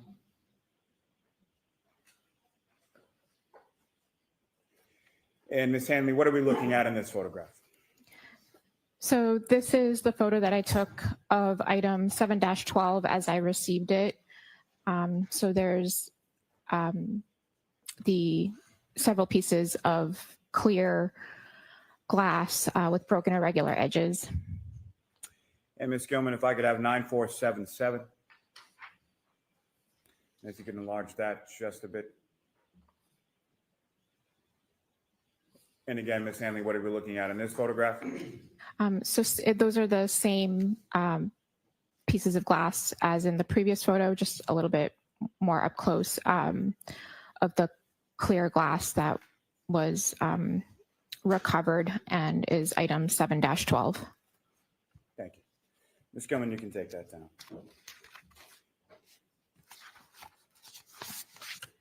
Now, Ms. Hanley, as far as a comparative analysis between items in 3-2, the glass cup, and 7-12 regarding the glass pieces, what, if any, conclusions did you make in reference to your comparison between those two items? Sure. So upon comparing those items, I did note that 6 of the 9 pieces of clear apparent glass had a physical match to item 3-2, the clear glass cup. And if you could just remind the jury as far as a physical match, what does that mean? So a physical match is basically if an item breaks and those items have broken irregular edges, if those pieces come back together like a jigsaw fit, then it's a physical match and they were at one time together as one larger unit. Now, as far as each of those items within 7-12 had a letter associated with them, correct? Yes. And do you recall which of the 6 were a physical match for item 3-2, the glass?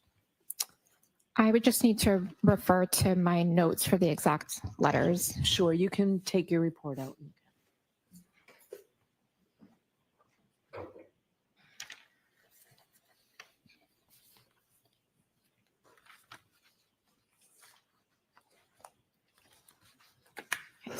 The 6 pieces of glass from item 7-12 that physically fit to item 3-2 were A, B, C, D, F, and K. May I approach, Your Honor? Yes. Well, let me ask you this first. I'm sorry. So, Ms. Hanley, during the course of this physical match analysis that you're conducting, are you memorializing that process with photographs as well? Yes, I am. May I approach, Your Honor? Yes. I'm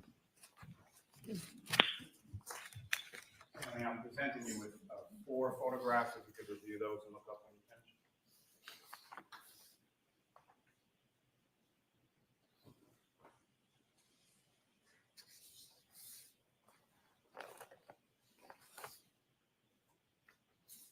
And do you recognize those, ma'am?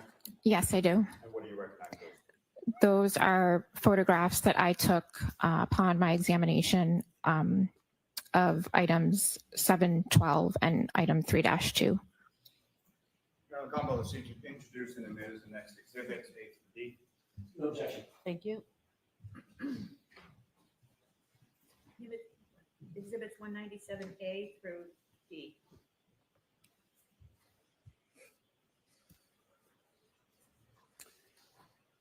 May I publish, Your Honor? Yes. Ms. Gilman, if I could have 9502, please.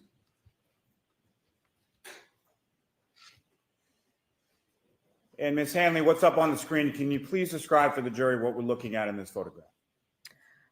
So this is one of the photos that I took of one of the breaks that physically fit together between item 3-2 and item 7-12. And Ms. Gilman, if I could have 9514. And again, Ms. Hanley, can you please describe for the jury what we're looking at in this photograph? Sure. So this is a photo that I took when I was doing my comparison of item 3-2 and several pieces from item 7-12.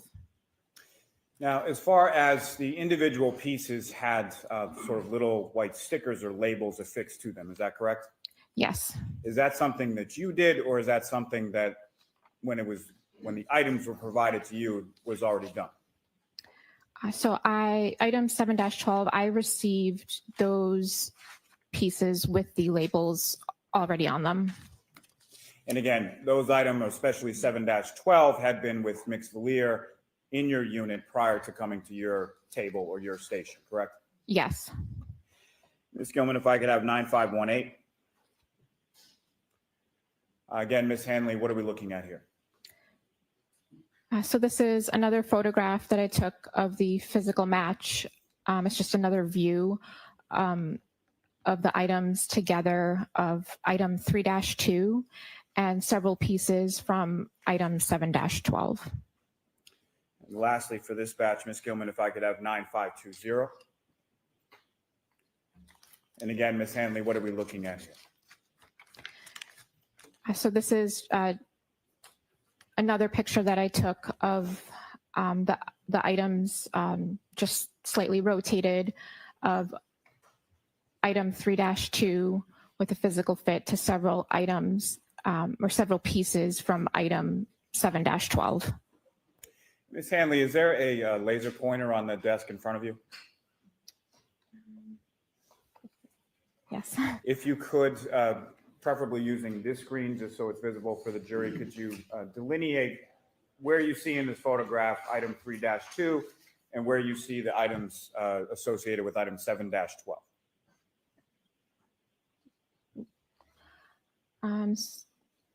So this right here is item 3-2.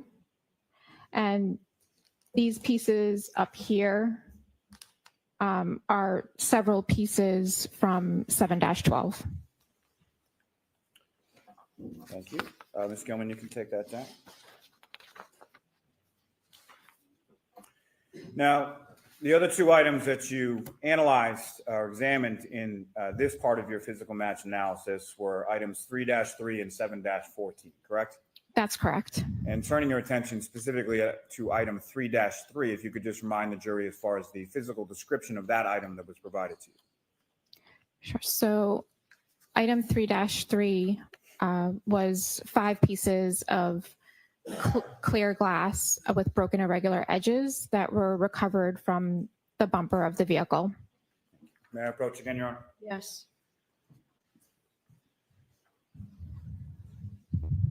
Single photograph, do you recognize that? Yes, I do. And what do you recognize that? That is a photo that I took of item 3-3. Your Honor, Commonwealth seek to introduce in a minute the next exhibit. No objection, Mr. Jackson? No objection, Your Honor. Exhibit 198.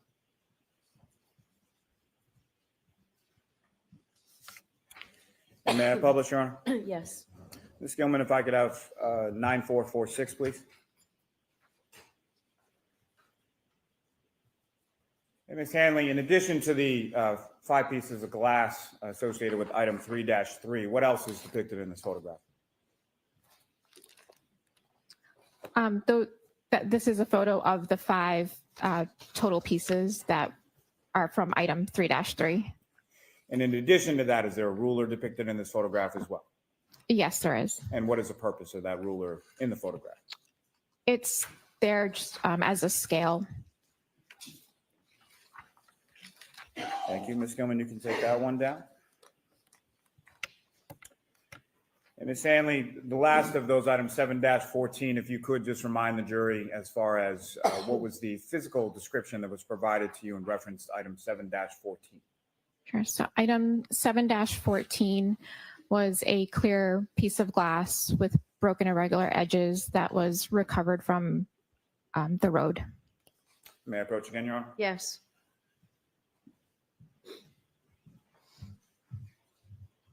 Again, Ms. Hanley, just showing you a single photograph. Do you recognize that?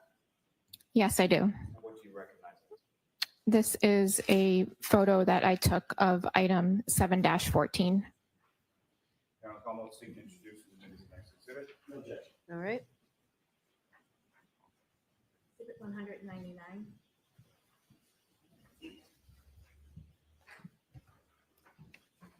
May I publish, Your Honor? Yes. Ms. Gilman, if I could have 9471, please.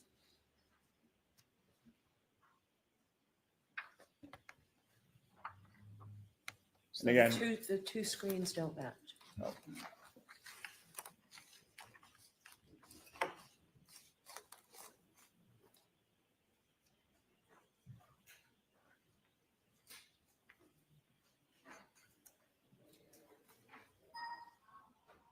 Thank you. thank you, Your Honor. Ms. Hanley, again, if you could just describe for the jury what is depicted in the photograph up on the screen. This is the photo that I took of item 7-14. Thank you. Ms. Gilman, you can take that down. So, Ms. Hanley, in addition to the physical match analysis that you did between item 3-2, the cup, and 6 of the pieces that you found to be a physical match from item 7-12, did you also compare pieces from item 3-2, 7-12, and 7-14? Yes, I did. And what did you conclude in your physical match analysis of those items together. So upon examining and comparing item 3-2, 7-12, and 7-14, I had concluded that 6 of the 9 pieces of glass from 7-12 physically fit with item 3-2, and the remaining 3 of the 9 from 7-12 did not have a physical fit to item 3-2. I also compared item 3-2 and 7-12 to 7-14, but there was no physical match to item 7-14. Now, in addition to that, did you also do a physical match analysis between item 3-2, the drinking glass, 7-12, pieces found from the roadway, and certain pieces from 3-3 from the bumper of the vehicle? Yes, I did. And what did you conclude based on that physical match analysis between those items? So upon examining and comparing those items, so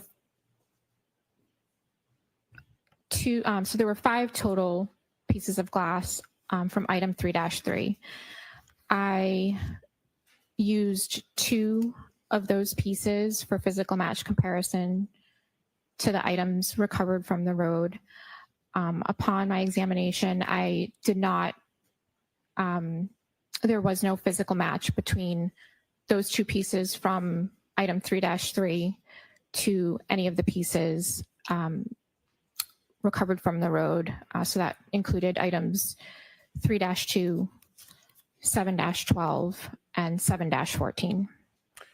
Now, as far as the 2 pieces that you had selected from item 3-3, do you recall which of those 2 lettered pieces you chose for your comparative analysis? Yes. And which were they? They were pieces A and B. And if I could ask why pieces A and B versus other pieces? So A and B were used for physical match. The remaining 3 of the 5 were not used for physical match comparison due to their size and condition. Now, those same 2 pieces from item 3-3, pieces A and B, did you then do a physical match analysis between that and 7-14? I did. And what did you conclude from that analysis? I concluded that there was no physical match between the 2 pieces from item 3-3 to item 7-14. Now, did you also do a physical match analysis between piece E from item 3-3 from the bumper? I did not. No, not a physical match examination. Did you do any comparative analysis between a piece of glass E from 3-3 from the bumper and item 7-14? Yes, I did. And what did you conclude from that analysis? So I selected piece E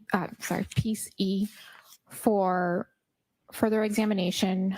I did microscopic examination as well as instrumental analysis, and I did the same microscopic and instrumental analysis to 7-14, and I compared the data, and I came to the conclusion that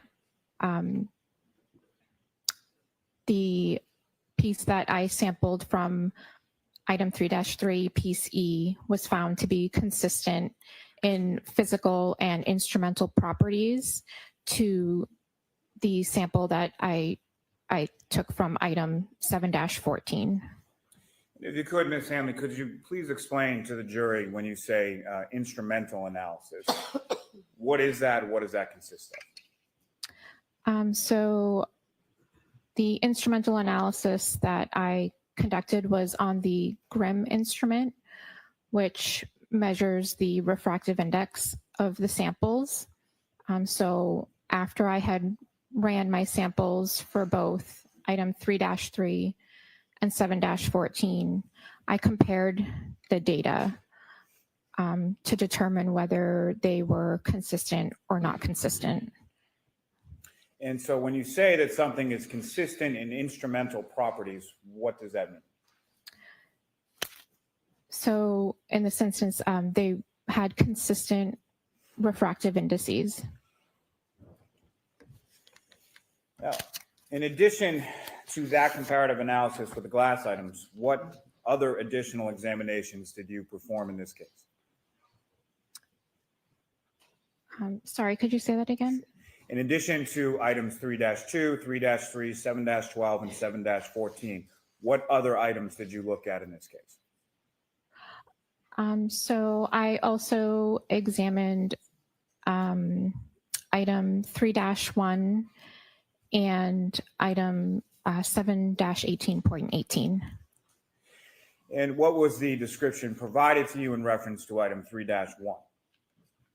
3-1 was a taillight, and there were also some other plastic pieces as well. And taillight from the same vehicle as the glass from the bumper, correct? Yes. May I approach, Your Honor? Yes.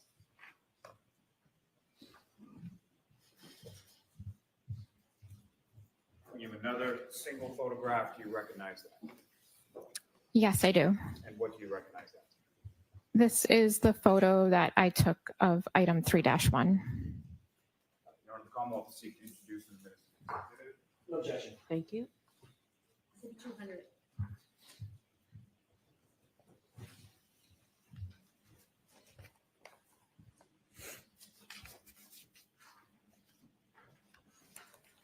May I publish, Your Honor? Yes. Ms. Gilman, if I could have photograph 9394. And Ms. Hanley, do you recognize what's up on the screen as Exhibit 200? Yes, I do. And what do you recognize it to be? This is the photo that I took of item 3-1. And what's contained in here, is that a fair and accurate portrayal of what the item 3-1, the taillight housing, looked like when you received it? Yes.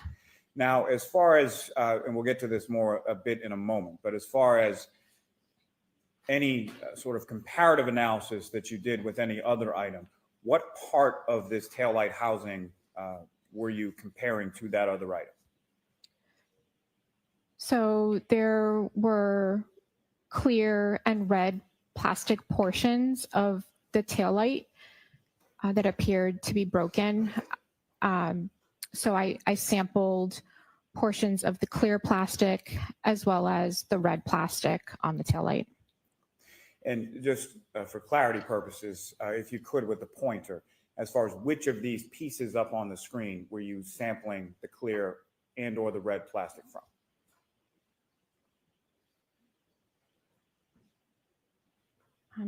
So the red plastic that I sampled was from this area. It's a little hard to tell from here. I think I'd have to refer to my photo in my notes, but I think there were a couple of different areas that had clear broken plastic. I think this might have been one of the areas that was broken that I sampled. And just for my purposes, really what I'm asking, Ms. Hanley, is the clear plastic that you used from item 3-1 was from the housing unit itself, the large piece, correct? Yes. Okay. Ms. Gilman, you can take that down.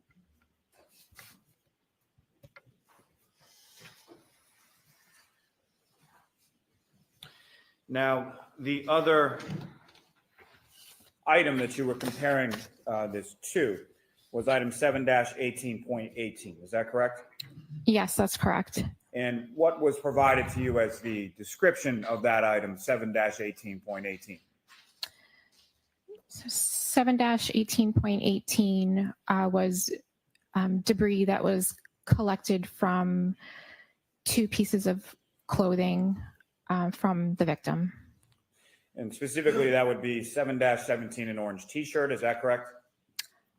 I believe that is correct, yeah. Okay, as well as 7-18, a gray long sleeve shirt. Is that correct? Yes.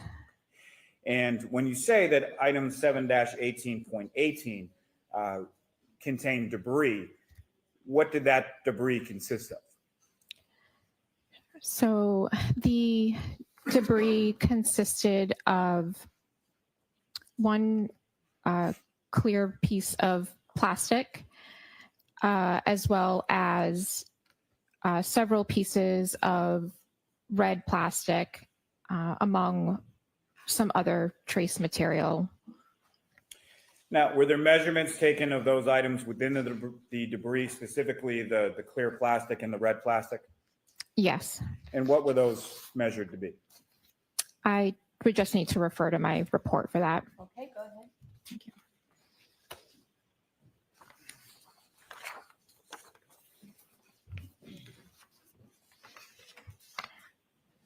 Okay, so the clear piece of plastic in 7-18.18,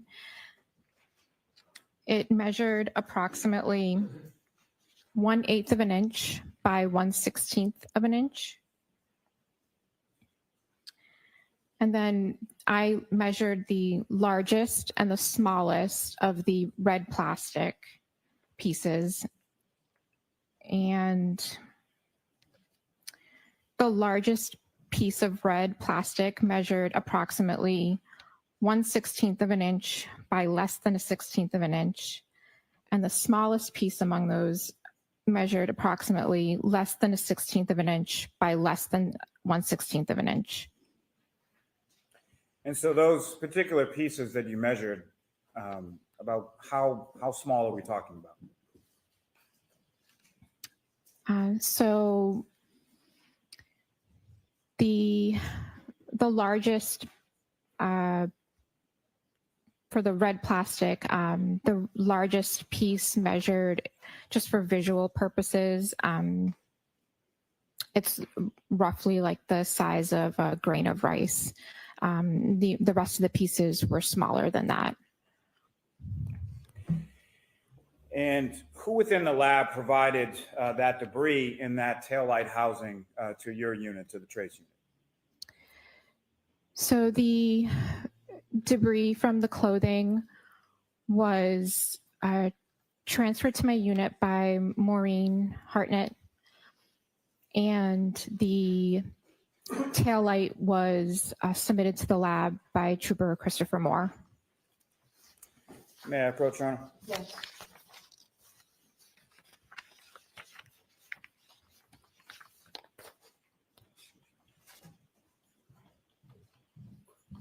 Showing you a series of 5 photographs. You could review those and look up when you're finished.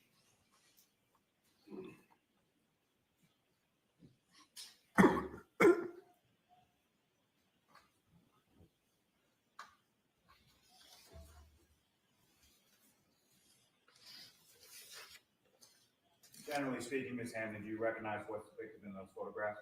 Yes, I do. And what do you recognize those? Those are the photographs that I took of 7-18.18. I'm going to call both the seat to introduce and admit as the next exhibit, A through E. Thank you. It's 201 A through E.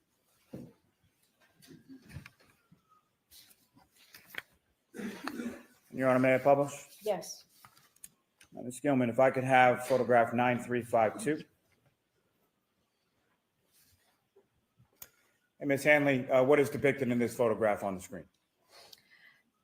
So this is one of the photos that I took of 7-18.18. This is how I received the clear piece of plastic. And is that a tin that it's encased in at the time that you receive it? Yes. Ms. Gilman, if I could have 9355. And what is this, Ms. Hanley? So this is a photo of the clear piece of plastic that was within that tin. And Ms. Gilman, if I could have 9364. And Ms. Gilman, if you could enlarge this just a bit. Maybe just a little more, please. Thank you. And Ms. Hanley, what are we looking at in this photograph? This is the photo that I took of the debris that was collected from the clothing items. Ms. Gilman, if I could have 9366. And again, Ms. Hanley, what are we looking at here? This is a photo that I took under a microscope of the red plastic pieces that I noted within the debris. And lastly, Ms. Gilman, if we could have photograph 9369. And Ms. Hanley, what are we looking at here? This is a picture that I took of the red plastic pieces that I removed from the debris. Thank you. Ms. Gilman, you can take that down. Now, Ms. Hanley, in reference to your comparative analysis from item 3-1, the taillight housing plastic, to the clear and red plastic pieces of debris from plastic debris from item 7-18.18, the clothing of Mr. O'Keefe, what types of instruments did you utilize in this comparative analysis? Sure. So after completing my examination, I utilized a comparison microscope as well as a polarized microscope, a FTIR, which is Fourier transform infrared spectrometer. And I also used a microspectrophotometer, also known as a microspec. And what is a microspec? So a microspec is an analytical tool that we can use to examine samples that have color. So it provides information on the sample's dyes and pigments. And how is that utilized in your comparative analysis? So I ran samples from both items that I was comparing, and I compared the data from those two items as a part of my comparative analysis. And when you run that sort of data, can you describe for the jury sort of what that data looks like? Like what are you physically seeing when you're examining the data from a microspec? So what we refer to it as a spectrum or just a graph. And when we do the comparison, we can overlay those spectra or graph to determine if they are consistent or not consistent. And I know you spoke a little bit about it in your testimony yesterday, but if you could remind the jury as far as an FTIR, what is that and how is that used in your analysis? So an FTIR is another analytical tool that we can use. A sample is exposed to infrared light and it reacts in a certain way with that light. And what's produced is a spectrum of peaks and valleys that are representative and unique to your sample. And so that instrument was used to run samples from both items, and then the data was compared from both items. Now, from your comparison of starting with the clear plastic from the debris from Mr. O'Keefe's clothing, from your comparative analysis of that clear plastic to the clear plastic from item 3-1, the taillight, what did you conclude? So the clear plastic from the debris was found to be consistent in color and instrumental properties to the clear plastic from the taillight. So accordingly, the clear plastic from the debris could have originated from the clear plastic from the taillight or from another source with the same characteristics. And with reference to the red plastic from item 7-18.18 from Mr. O'Keefe's clothing, in your comparison of that red plastic with the red plastic from the passenger side taillight of the defendant's vehicle, item 3-1, what did you conclude from that analysis? So the red plastic that I sampled from item from the debris from the clothing from 7-18.18 was found to be consistent in color, microscopic appearance, and instrumental properties with the portions that I sampled from the red plastic from the taillight. So accordingly, the red plastic from item 7-18.18 could have originated from the red plastic that I sampled from the taillight or from another source with the same characteristics. I'm sorry, Your Honor, if I could just hold on 1 minute while the sirens pass. May I approach again, Your Honor? Yes. Actually, is this a good time to take a break, Mr. Lally? Entirely up to the court. I probably have another 3-4 minutes left. I'm going to see counsel for 2 minutes, folks.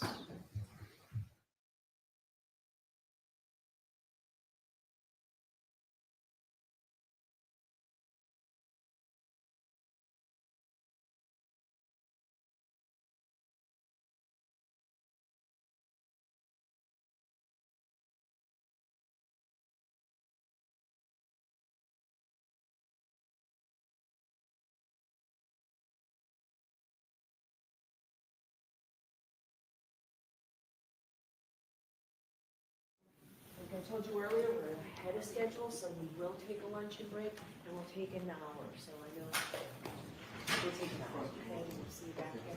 So, we're just going to follow. All rise for the court, please. Yours. Close your notebooks. Follow me.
Whenever you're ready, Mr. Hanley. Thank you, Your Honor.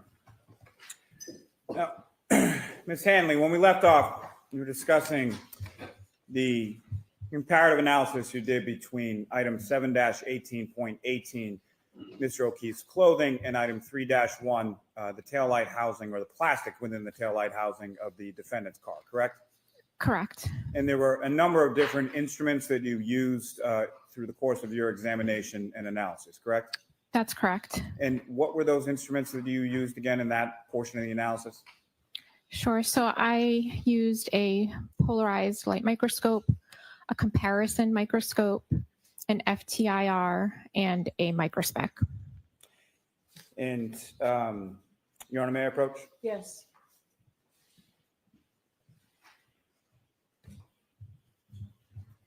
Showing you 3 documents, if you could review those with Dr. Finch, please.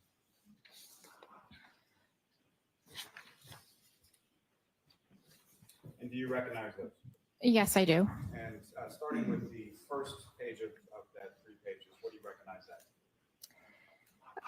It is the FTIR comparison data for the clear plastic from item 3-1 and the clear plastic from item 7-18.18. If I could direct your attention to the second page within that, what do you recognize that?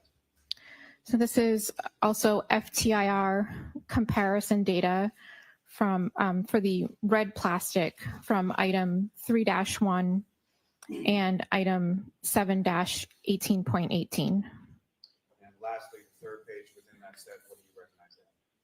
So this is the comparison data from the microspec from the red plastic from the item 3-1 and the red plastic from 7-18.18.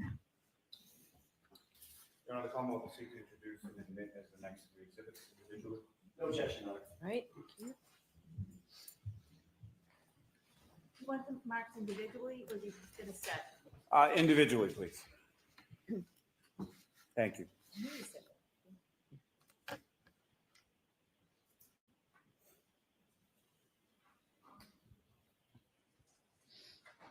Exhibits 202, 203, and 204. Thank you. And again, Ms. Hanley, when it came to your analysis of the clear plastic material from the debris from John O'Keefe's clothing and the clear plastic material from the defendant's taillight, what were your conclusions from that analysis? Sure. Upon comparison, the clear plastic from item 7-18.18 was found to be consistent in color and instrumental properties with the clear plastic from item 3-1. Accordingly, the clear plastic from 7-18.18 could have originated from the clear plastic from item 3-1 or from another source with the same characteristics. Thank you. Your Honor, may I publish, and I'm sorry, I forgot already the Yes. exhibit numbers, but Yes. Ms. Gilman, if I could have the clear plastic.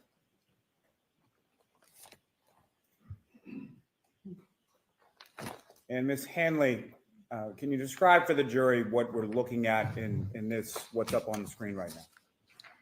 Sure. So this is the FTIR comparison data of the clear plastic from item 3-1 and the clear plastic from item 7-18.18.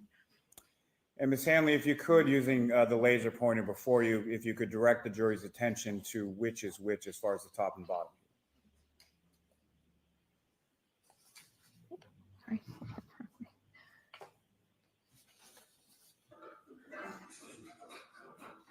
The top, Sorry, I apologize, Your Honor. That's okay.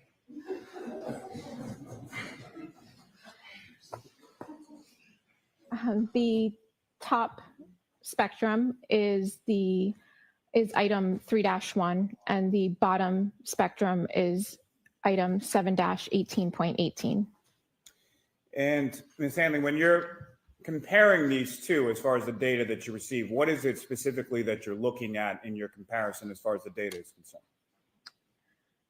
So when I'm comparing the spectra, I'm looking at the peaks in each sample to determine if they are consistent or not consistent. Thank you.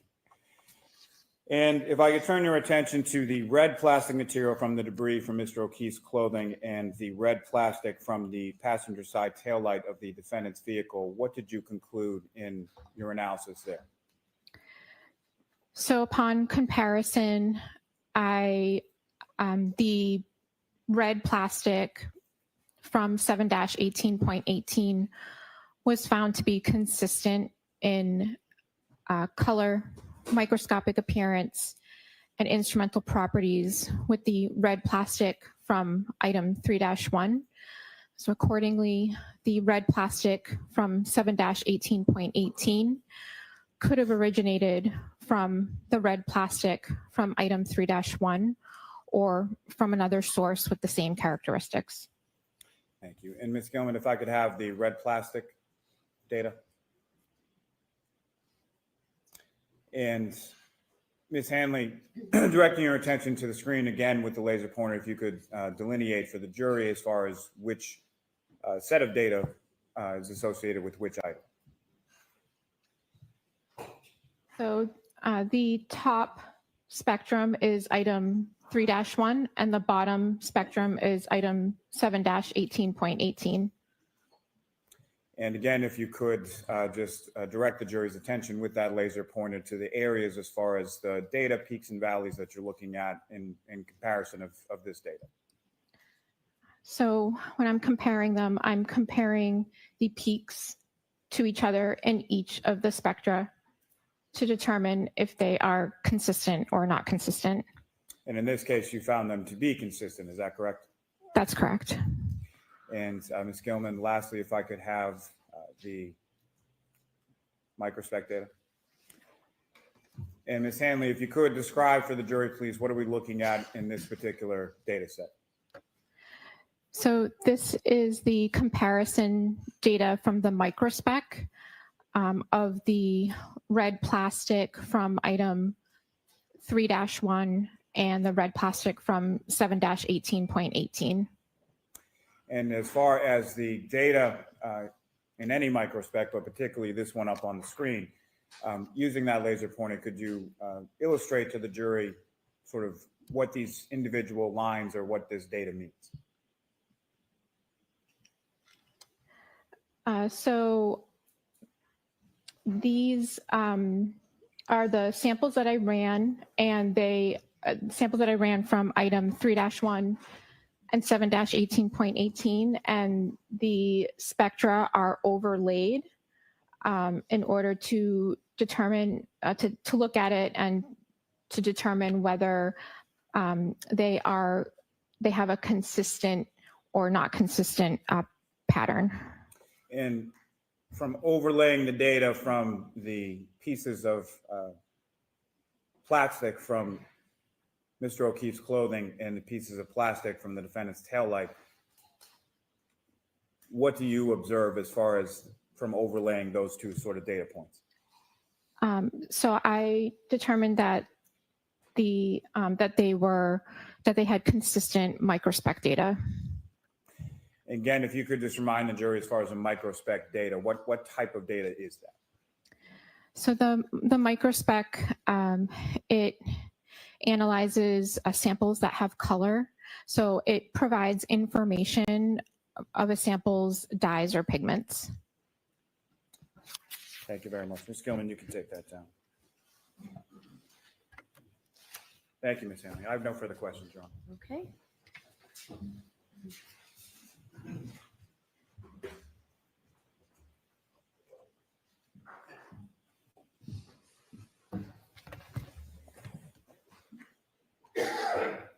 Good afternoon, Ms. Hanley.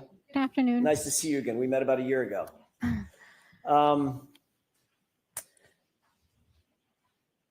First things first, you were just talking about some plastic pieces in 7-18.8, correct? It was 7-18.18. 0.18, I left a 1 out. 7-18.18. We're dealing with a lot of numbers. I'm going to see if we can cut through that here in a second. Sure. First of all, you indicated that you were doing a comparative analysis in different, sort of different categorical ways, using microscopy, using the microspec, using the FTIR. I think you also use the FTIR in that as well. Yes. And you indicated that your analysis concluded with those pieces could have come from the same source, from the source that in 3-1, the taillight. But you're not conclusively saying they did, correct? It could have come from, they could have a common origin, or it could have come from another source with the same characteristics. Right. So in other words, another way to say that, Ms. Hanley, is it may have come from the taillight, may not have. It's a possibility. Okay. I also want to ask you real quick about the taillight manufacturer. You were shown an exhibit. I think it's exhibit 200, and I think we have that available. With the court's permission, can we don't have to cut the lights. I think the lighting is just fine.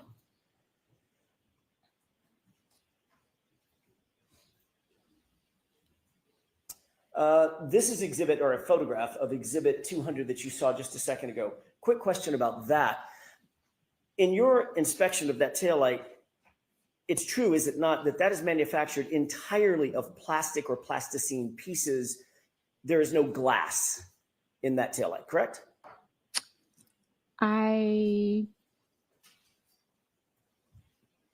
have to check my notes. I don't think I noted any glass. Okay. So in other words, you didn't note any glass inherent in the manufacture of that taillight. It's basically plastic.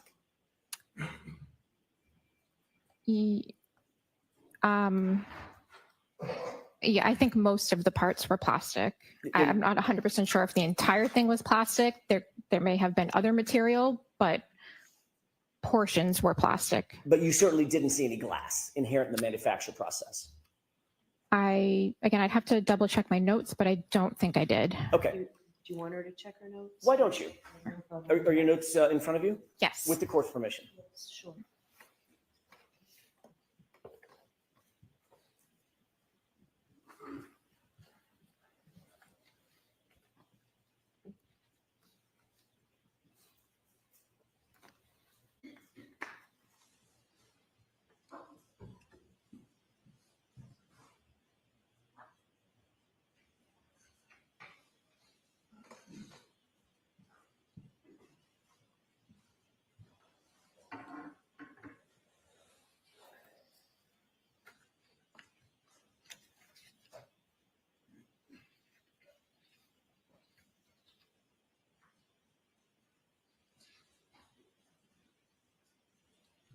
Okay, so I did not make any notation that I noted portions that were glass. Great. Final point before we get into the actual analysis. On any of the glass, I want to shift gears to just the glass material that you analyzed and that you looked at and you inspected. You saw no blood, no skin, no biological material, no tissue, human tissue or otherwise, on any of those pieces that you inspected, did you?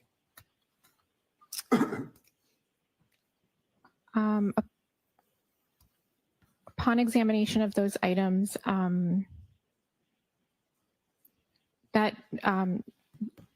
making observations of those types of material, that's not my area of expertise. I don't think I noted anything that was maybe consistent with that.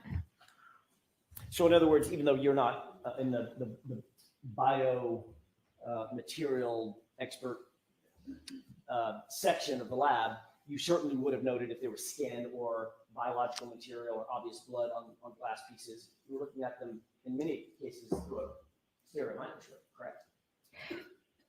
Yes, I would have made note of observations of anything that I would have noted on the surface. Great, and you did not, because you didn't see anything that was suggestive of that, right? I think I just made note Gonna have to check each item, but I think I did note that there was some dirt debris on some of the items. But not biological material. I did not note anything that would be maybe consistent with that. Great, thank you. I want to talk about the comparisons that you did. And you'll forgive me, I'm a visual learner. So I'd like to talk about it in 4 categories. Okay. Linear categories. Category 1, item 3-2. Category 2, item 3-3. Category 3, item 7-12. Category 4, item 7-14. 3, 2, 3, 3, 7, 12, 7, 14.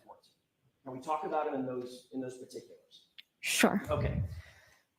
3-2 was the cup, correct? That's correct. Okay.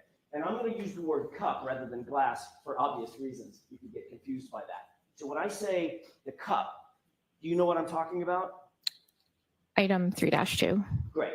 3-3 are the 5 items that were found on the bumper, claimed to have been found on the bumper by MSD or crime.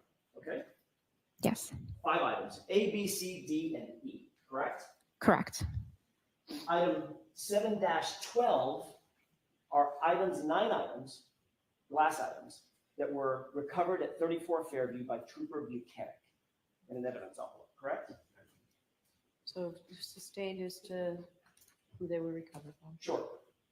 Did you receive the items along with an evidence envelope?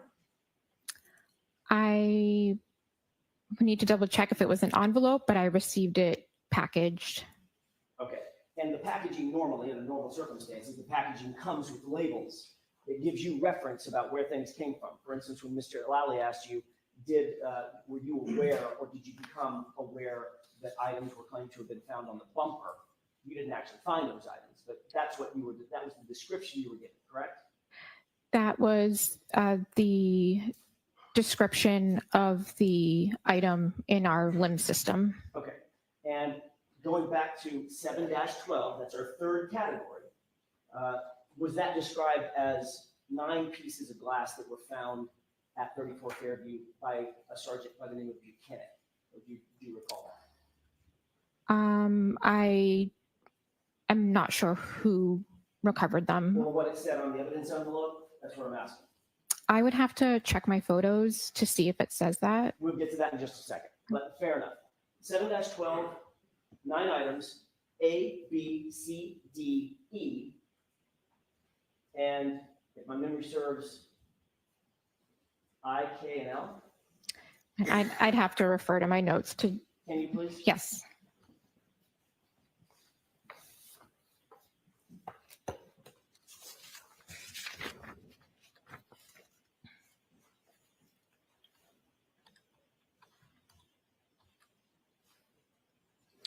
So the 9 pieces of glass from 7-12 were labeled A, B, C, D, E, F, I, K, and L.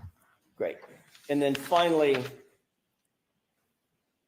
what was in 7-14, that's an easy one, 1 piece of glass. That's correct. Okay. Your Honor, may I approach? Yes.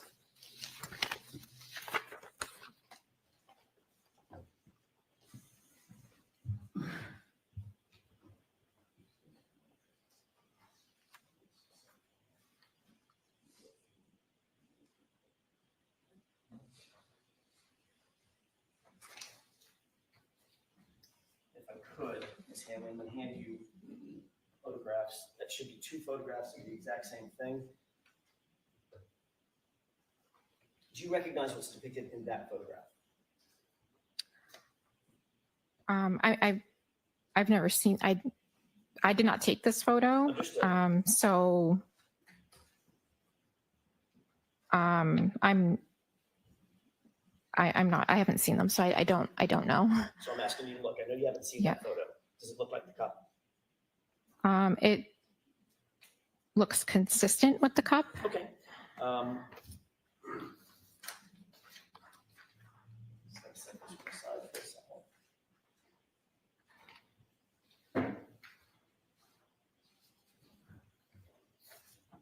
second photo, do you recognize what's depicted in that photo?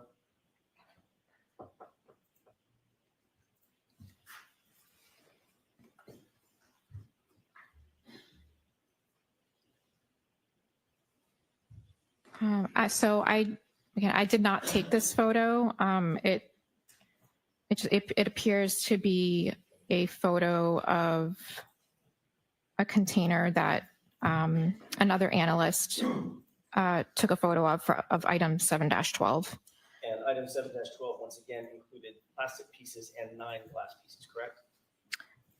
Correct. Do you see the evidence label on the very top of that evidence envelope?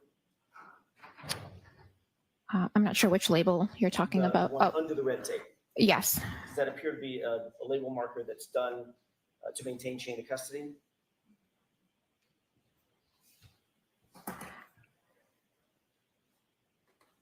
So I think that label.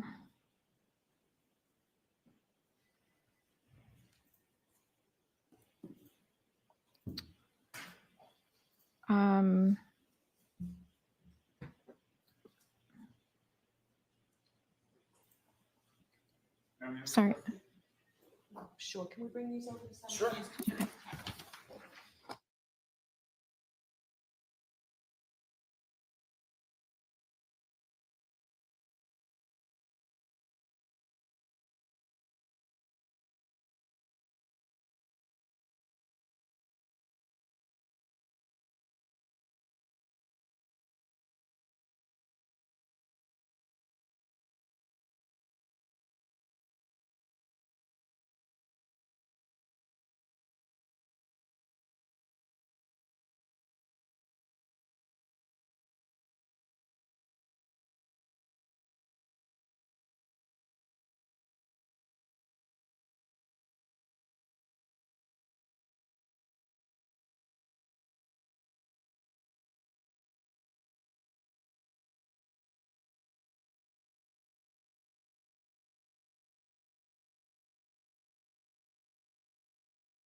Jurors, sometimes we're at sidebar in an effort to try and speed things up. So even though we take your time that way, this should make things move a little easier. So you can cut that, come back and Thank you. Ms. Hanley, I was asking you previously, we'd already looked at what's been marked for identification as triple G. I was asking you about what has now been marked as triple H. If you'll just look at that, what I'm most interested in is, do you see a name, a trooper's name in the middle of that evidence bag? Yes, I do. Is that Buchanan? It looks like it says that, yeah. Okay, and just so we're clear, that bag is associated with 7-12 of your analysis. The item 7-12, correct? Yes, again, I didn't take this photo, but I have, yeah. I realize that. It says 7-12 Yeah. right on the photo. Yes, yeah. That's all I needed. Taking a look at what's been marked as triple I for identification. Do you see a name associated with that evidence bag? Yes. What name is that?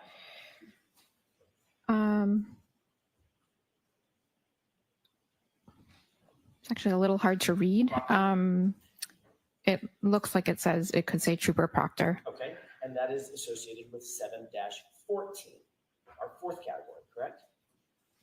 It is labeled as, excuse me, 7-14. Thank you. And finally, does that, which has been marked as, for identification at least, as triple J, does that appear to be the contents of that bag, which is a single piece of glass in 7-14?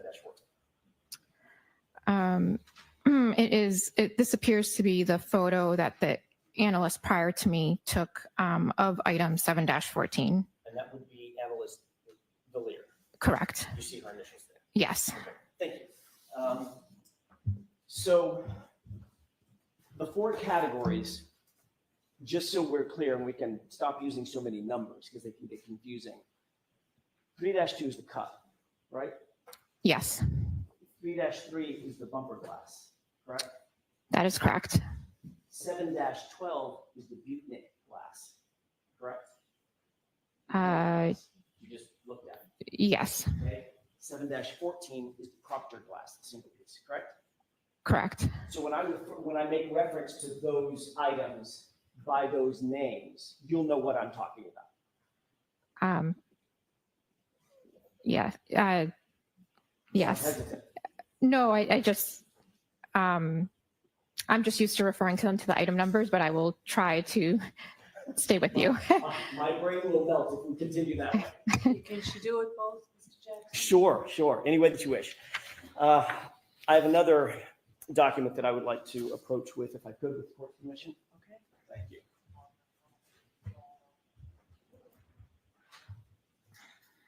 I'd like you to take a look at that. You've got a copy of this. Have you ever seen that before, or a variation of it?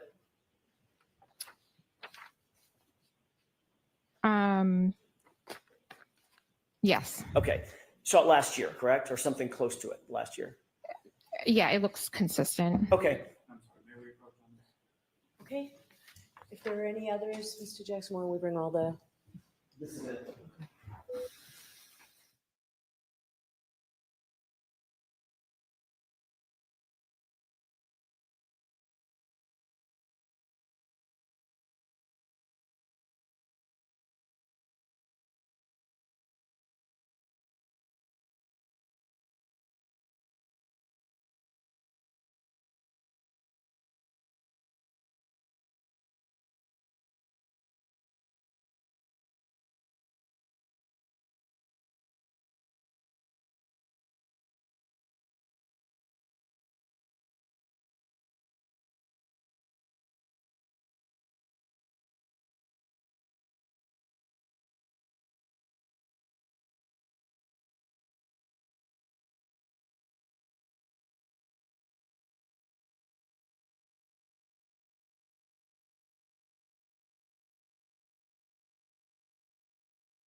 So I think I gave somebody the copy that I was using. I need a copy. If I may approach? Yes. Thank you. All right, so let's mark this first for identification. Happy to.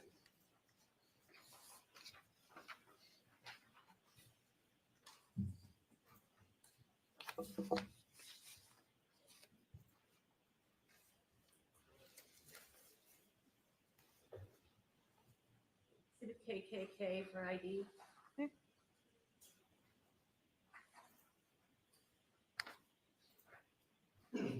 Ms. Hanley, if I could ask you very briefly, I want to go through this chalk with you for a moment. Do you recognize something on the left, looking at the first category? Do you see 3-2? Yes, How is that described? it's described as a cup. Okay, and you see that there's a photographic representation of the cup just above it, correct? It looks consistent with, Okay. Moving to the second category. What category is that? it's item 3-3. And 3-3, first of all, there's a photograph above it. Do you see that? Yes, It appears to be of a bumper, correct? yes, You didn't take that picture. I did not. Okay, let's look down beneath it. You indicated that there were 5 items in 3-3, A, B, C, D, and E, correct? Correct. Do you see A, B, C, D, and E represented in that category on this chart? I do see A, B, C, D, E categorized, yes. Great. Under A, you previously testified that the bumper glass sub A in 3-3 did not match the cup, correct? That's correct. Did not match anything in 7-12?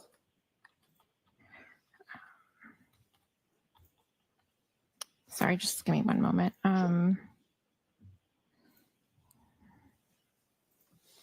That's correct. And did not match anything in 7-14?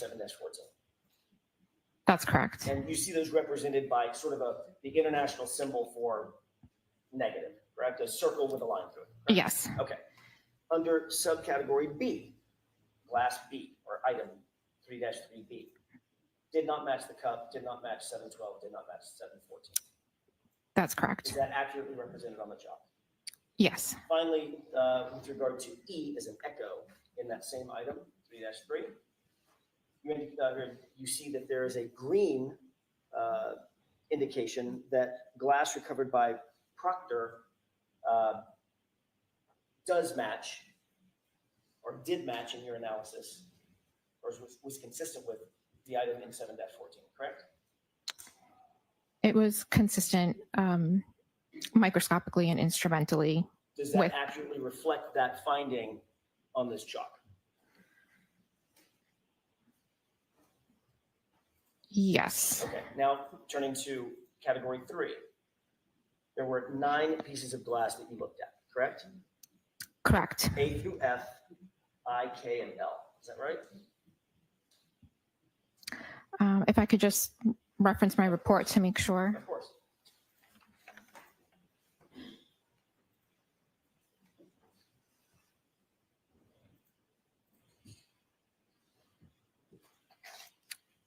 Yes, those are the correct letters. And A, B, C, D, F, and K all matched the cup, correct?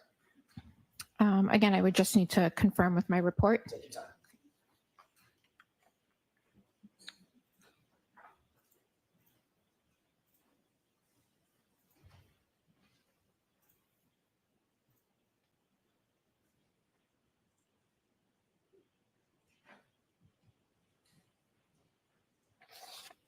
Yes, so A, B, C, D, F, and K All matched the cup. had a physical match to 3-2, the cup. Is that accurately represented on this chart? With green. Yes. And E is an echo, I is in India, and I think that's L is in Lima, did not match the cup, correct? That's correct. Okay, is that accurately represented on this chart? Yes. And finally, the last category, 7-14, that is the single piece of glass that was recovered by Trooper Proctor. That did not match the cup, and it did not match anything in 7-12, correct? check your notes, feel free.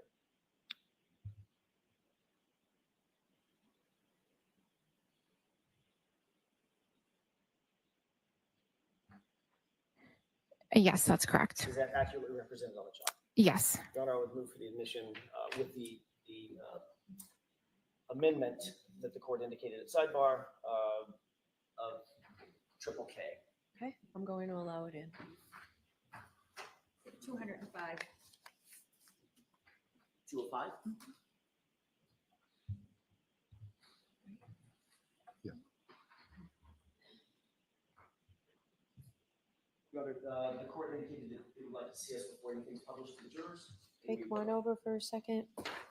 Actually, have those have those been done?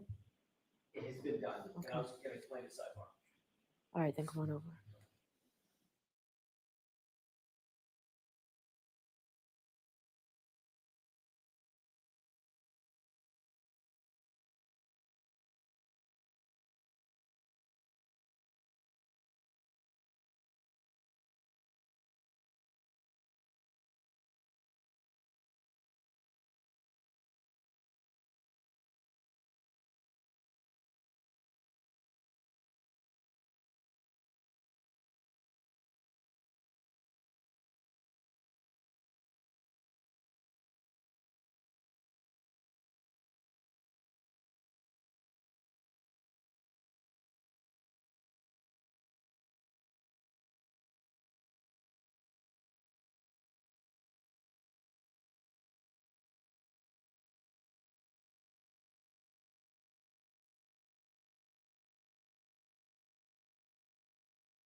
$205. Thank you. Request permission to publish. Yes. Ms. Hanley, you see the chalk that's been, or actually what's been marked as Exhibit 205 in evidence on the screen? Yes. Is that consistent with what you and I were just talking about at the witness stand? Yes. If you'll direct your attention to the screen on the right, just because it's a little easier and I think the laser pointer shows up a little better.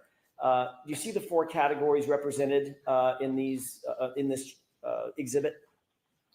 Yes. Okay. So 3-2, I'm going to go over it very quickly one more time, just visually. 3-2 on the left is the cup, correct? Yes. 3-3 represents the 5 pieces of glass of what we call the bumper glass, A, B, C, D, and E, correct? Yes. 7-12 is the 9 pieces of glass recovered by Trooper Buchanan at 34 Fairview, correct? Yes. And finally, 7-14 is the single piece of glass recovered by Trooper Proctor, correct? Yes. Taking these one by one, just so everybody see. Taking these one by one, looking at starting with the bumper glass, category 2. Piece A did not match the cup, anything in 712 or anything in 714, correct? That's correct. Piece B did not match the cup, did not match anything in 712, did not match anything in 714, correct? That's correct. And moving over to category 3, there were some matches in these 9 items, 6 of them, A, B, C, D, F, and K, correct? Yes. But what those matched, Ms. Hanley, with a cup, nothing on the bumper, correct? Correct. And what didn't match the cup were E, I, and L. Is that right? That's correct. Moving back to category 2, however, there was one thing, item E, that did match something in this series of categories. Isn't that right? not a physical match, but instrumentally there was consistency. All right. And this was an item, the only piece of bumper glass, the only piece of bumper glass to match anything else in your analysis. Matched what? What was consistent with what? So item 3-3, piece E was consistent in physical and instrumental properties with the sample that I took from item 7-14. Which is the single piece of glass recovered by microscopy, correct? Yes. But not a single piece of glass, nothing that you analyzed coming from that bumper matched the cup. Did it? Nothing. Physical match comparison, there was no physical match comparison to the cup. Are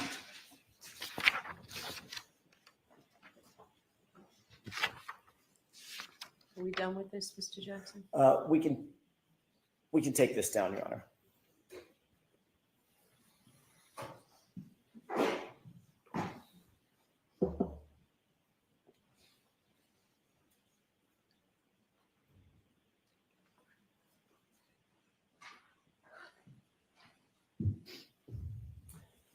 Your Honor, that's all I have. Thank you. Mr. Lally?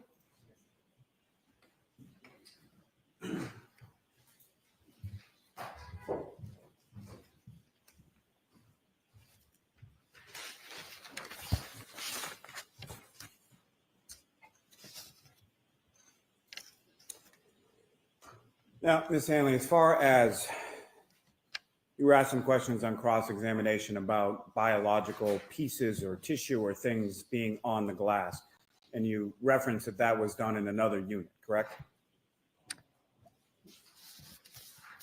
Yes, if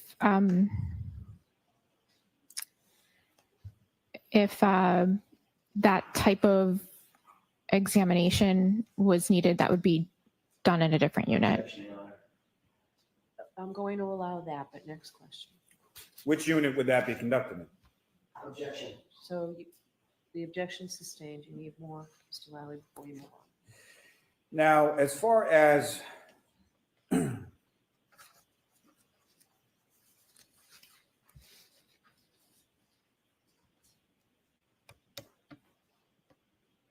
the chalk that you were just presented, as far as the 4 photographs that were depicted in there, have you ever seen any of those 4 photographs before? No. Do you know specifically who or where any of the items 3-2, 3-2, 3-3, 7-12, or 7-4 were physically recovered from? I just have the description that's put in the LIMS system when it's submitted to the lab.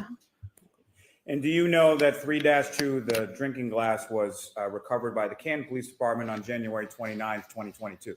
Objection. Sustained. Do you know that item 3-3, the bumper glass, was recovered by Ms. Maureen Hartnett from your lab on February 1st, 2022? Sustained. Do you know that each of the 4 items were recovered by different people on different dates at different locations? Yes.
Ms. Hanley, from your conclusions that you testified about before, you found that the item 3-2, the drinking glass, was consistent with 6 different pieces from item 7-12 that were found in the roadway outside of 34 Fairview Road, correct? That's correct. And you also found that piece E from item 3-3, the bumper glass, was consistent with the single piece from item 7-14 that was found in the roadway outside of 34 Fairview Road. Is that correct? Yes, that's correct. And you also found that items from 7-18.18, the debris from Mr. O'Keefe's clothing, were consistent with the item 3-1, the taillight housing, correct? Yes, Your Honor. Sustained as to form. Now, as far as the chalk that you were presented with on cross-examination, was there anything in there about item 7-18.18 or item 3-1, either the taillight housing or the debris from Mr. O'Keefe's clothing? No, there was not. Nothing further. Anything? Very briefly. So in sum, not a single piece of glass on that bumper can be connected to that cup, correct?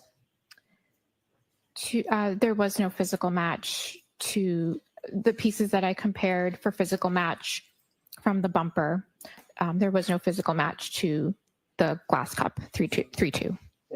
So another way of saying that is not a single piece of glass that you analyzed on that bumper matched that cup, correct? Sustained. But the one piece of glass that did match something came from the same source, or was consistent with coming from the same source as the single piece of glass recovered on the possession of or bagged by Trooper Michael Proctor, correct? It was consistent with item 7-14. That's all. All right, Ms. Hanley, you are all set. I'm going to see counsel for a minute. Jurors, feel free to stand up and stretch.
All right, so jurors, I know you don't like it when we're at sidebar.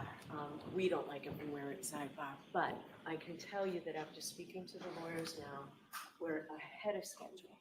And they've worked very hard to get us to this point where we're ahead of schedule so that tomorrow, instead of being a half a day, you have tomorrow off. So you have tomorrow and Friday, a good long weekend. It's very, very important. Do not discuss this case with anyone. Don't say a word about this case. Don't let anybody say anything to you about this case. Don't do any independent research or investigation into this case. If you happen to see, hear, or read anything about this case, please disregard it and let us know. I believe next week, except for Thursday, are full days every day. Watch your social media use this weekend as well. Have a great long weekend. We'll see you here Tuesday morning, ready to go. Court, all rise for the jury.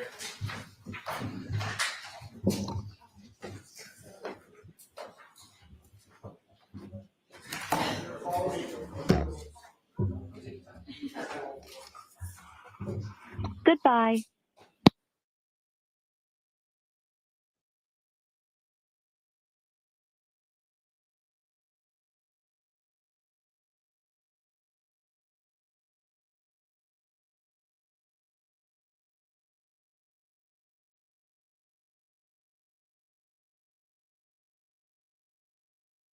Hey there, Karen Retrial watchers. So we know that your true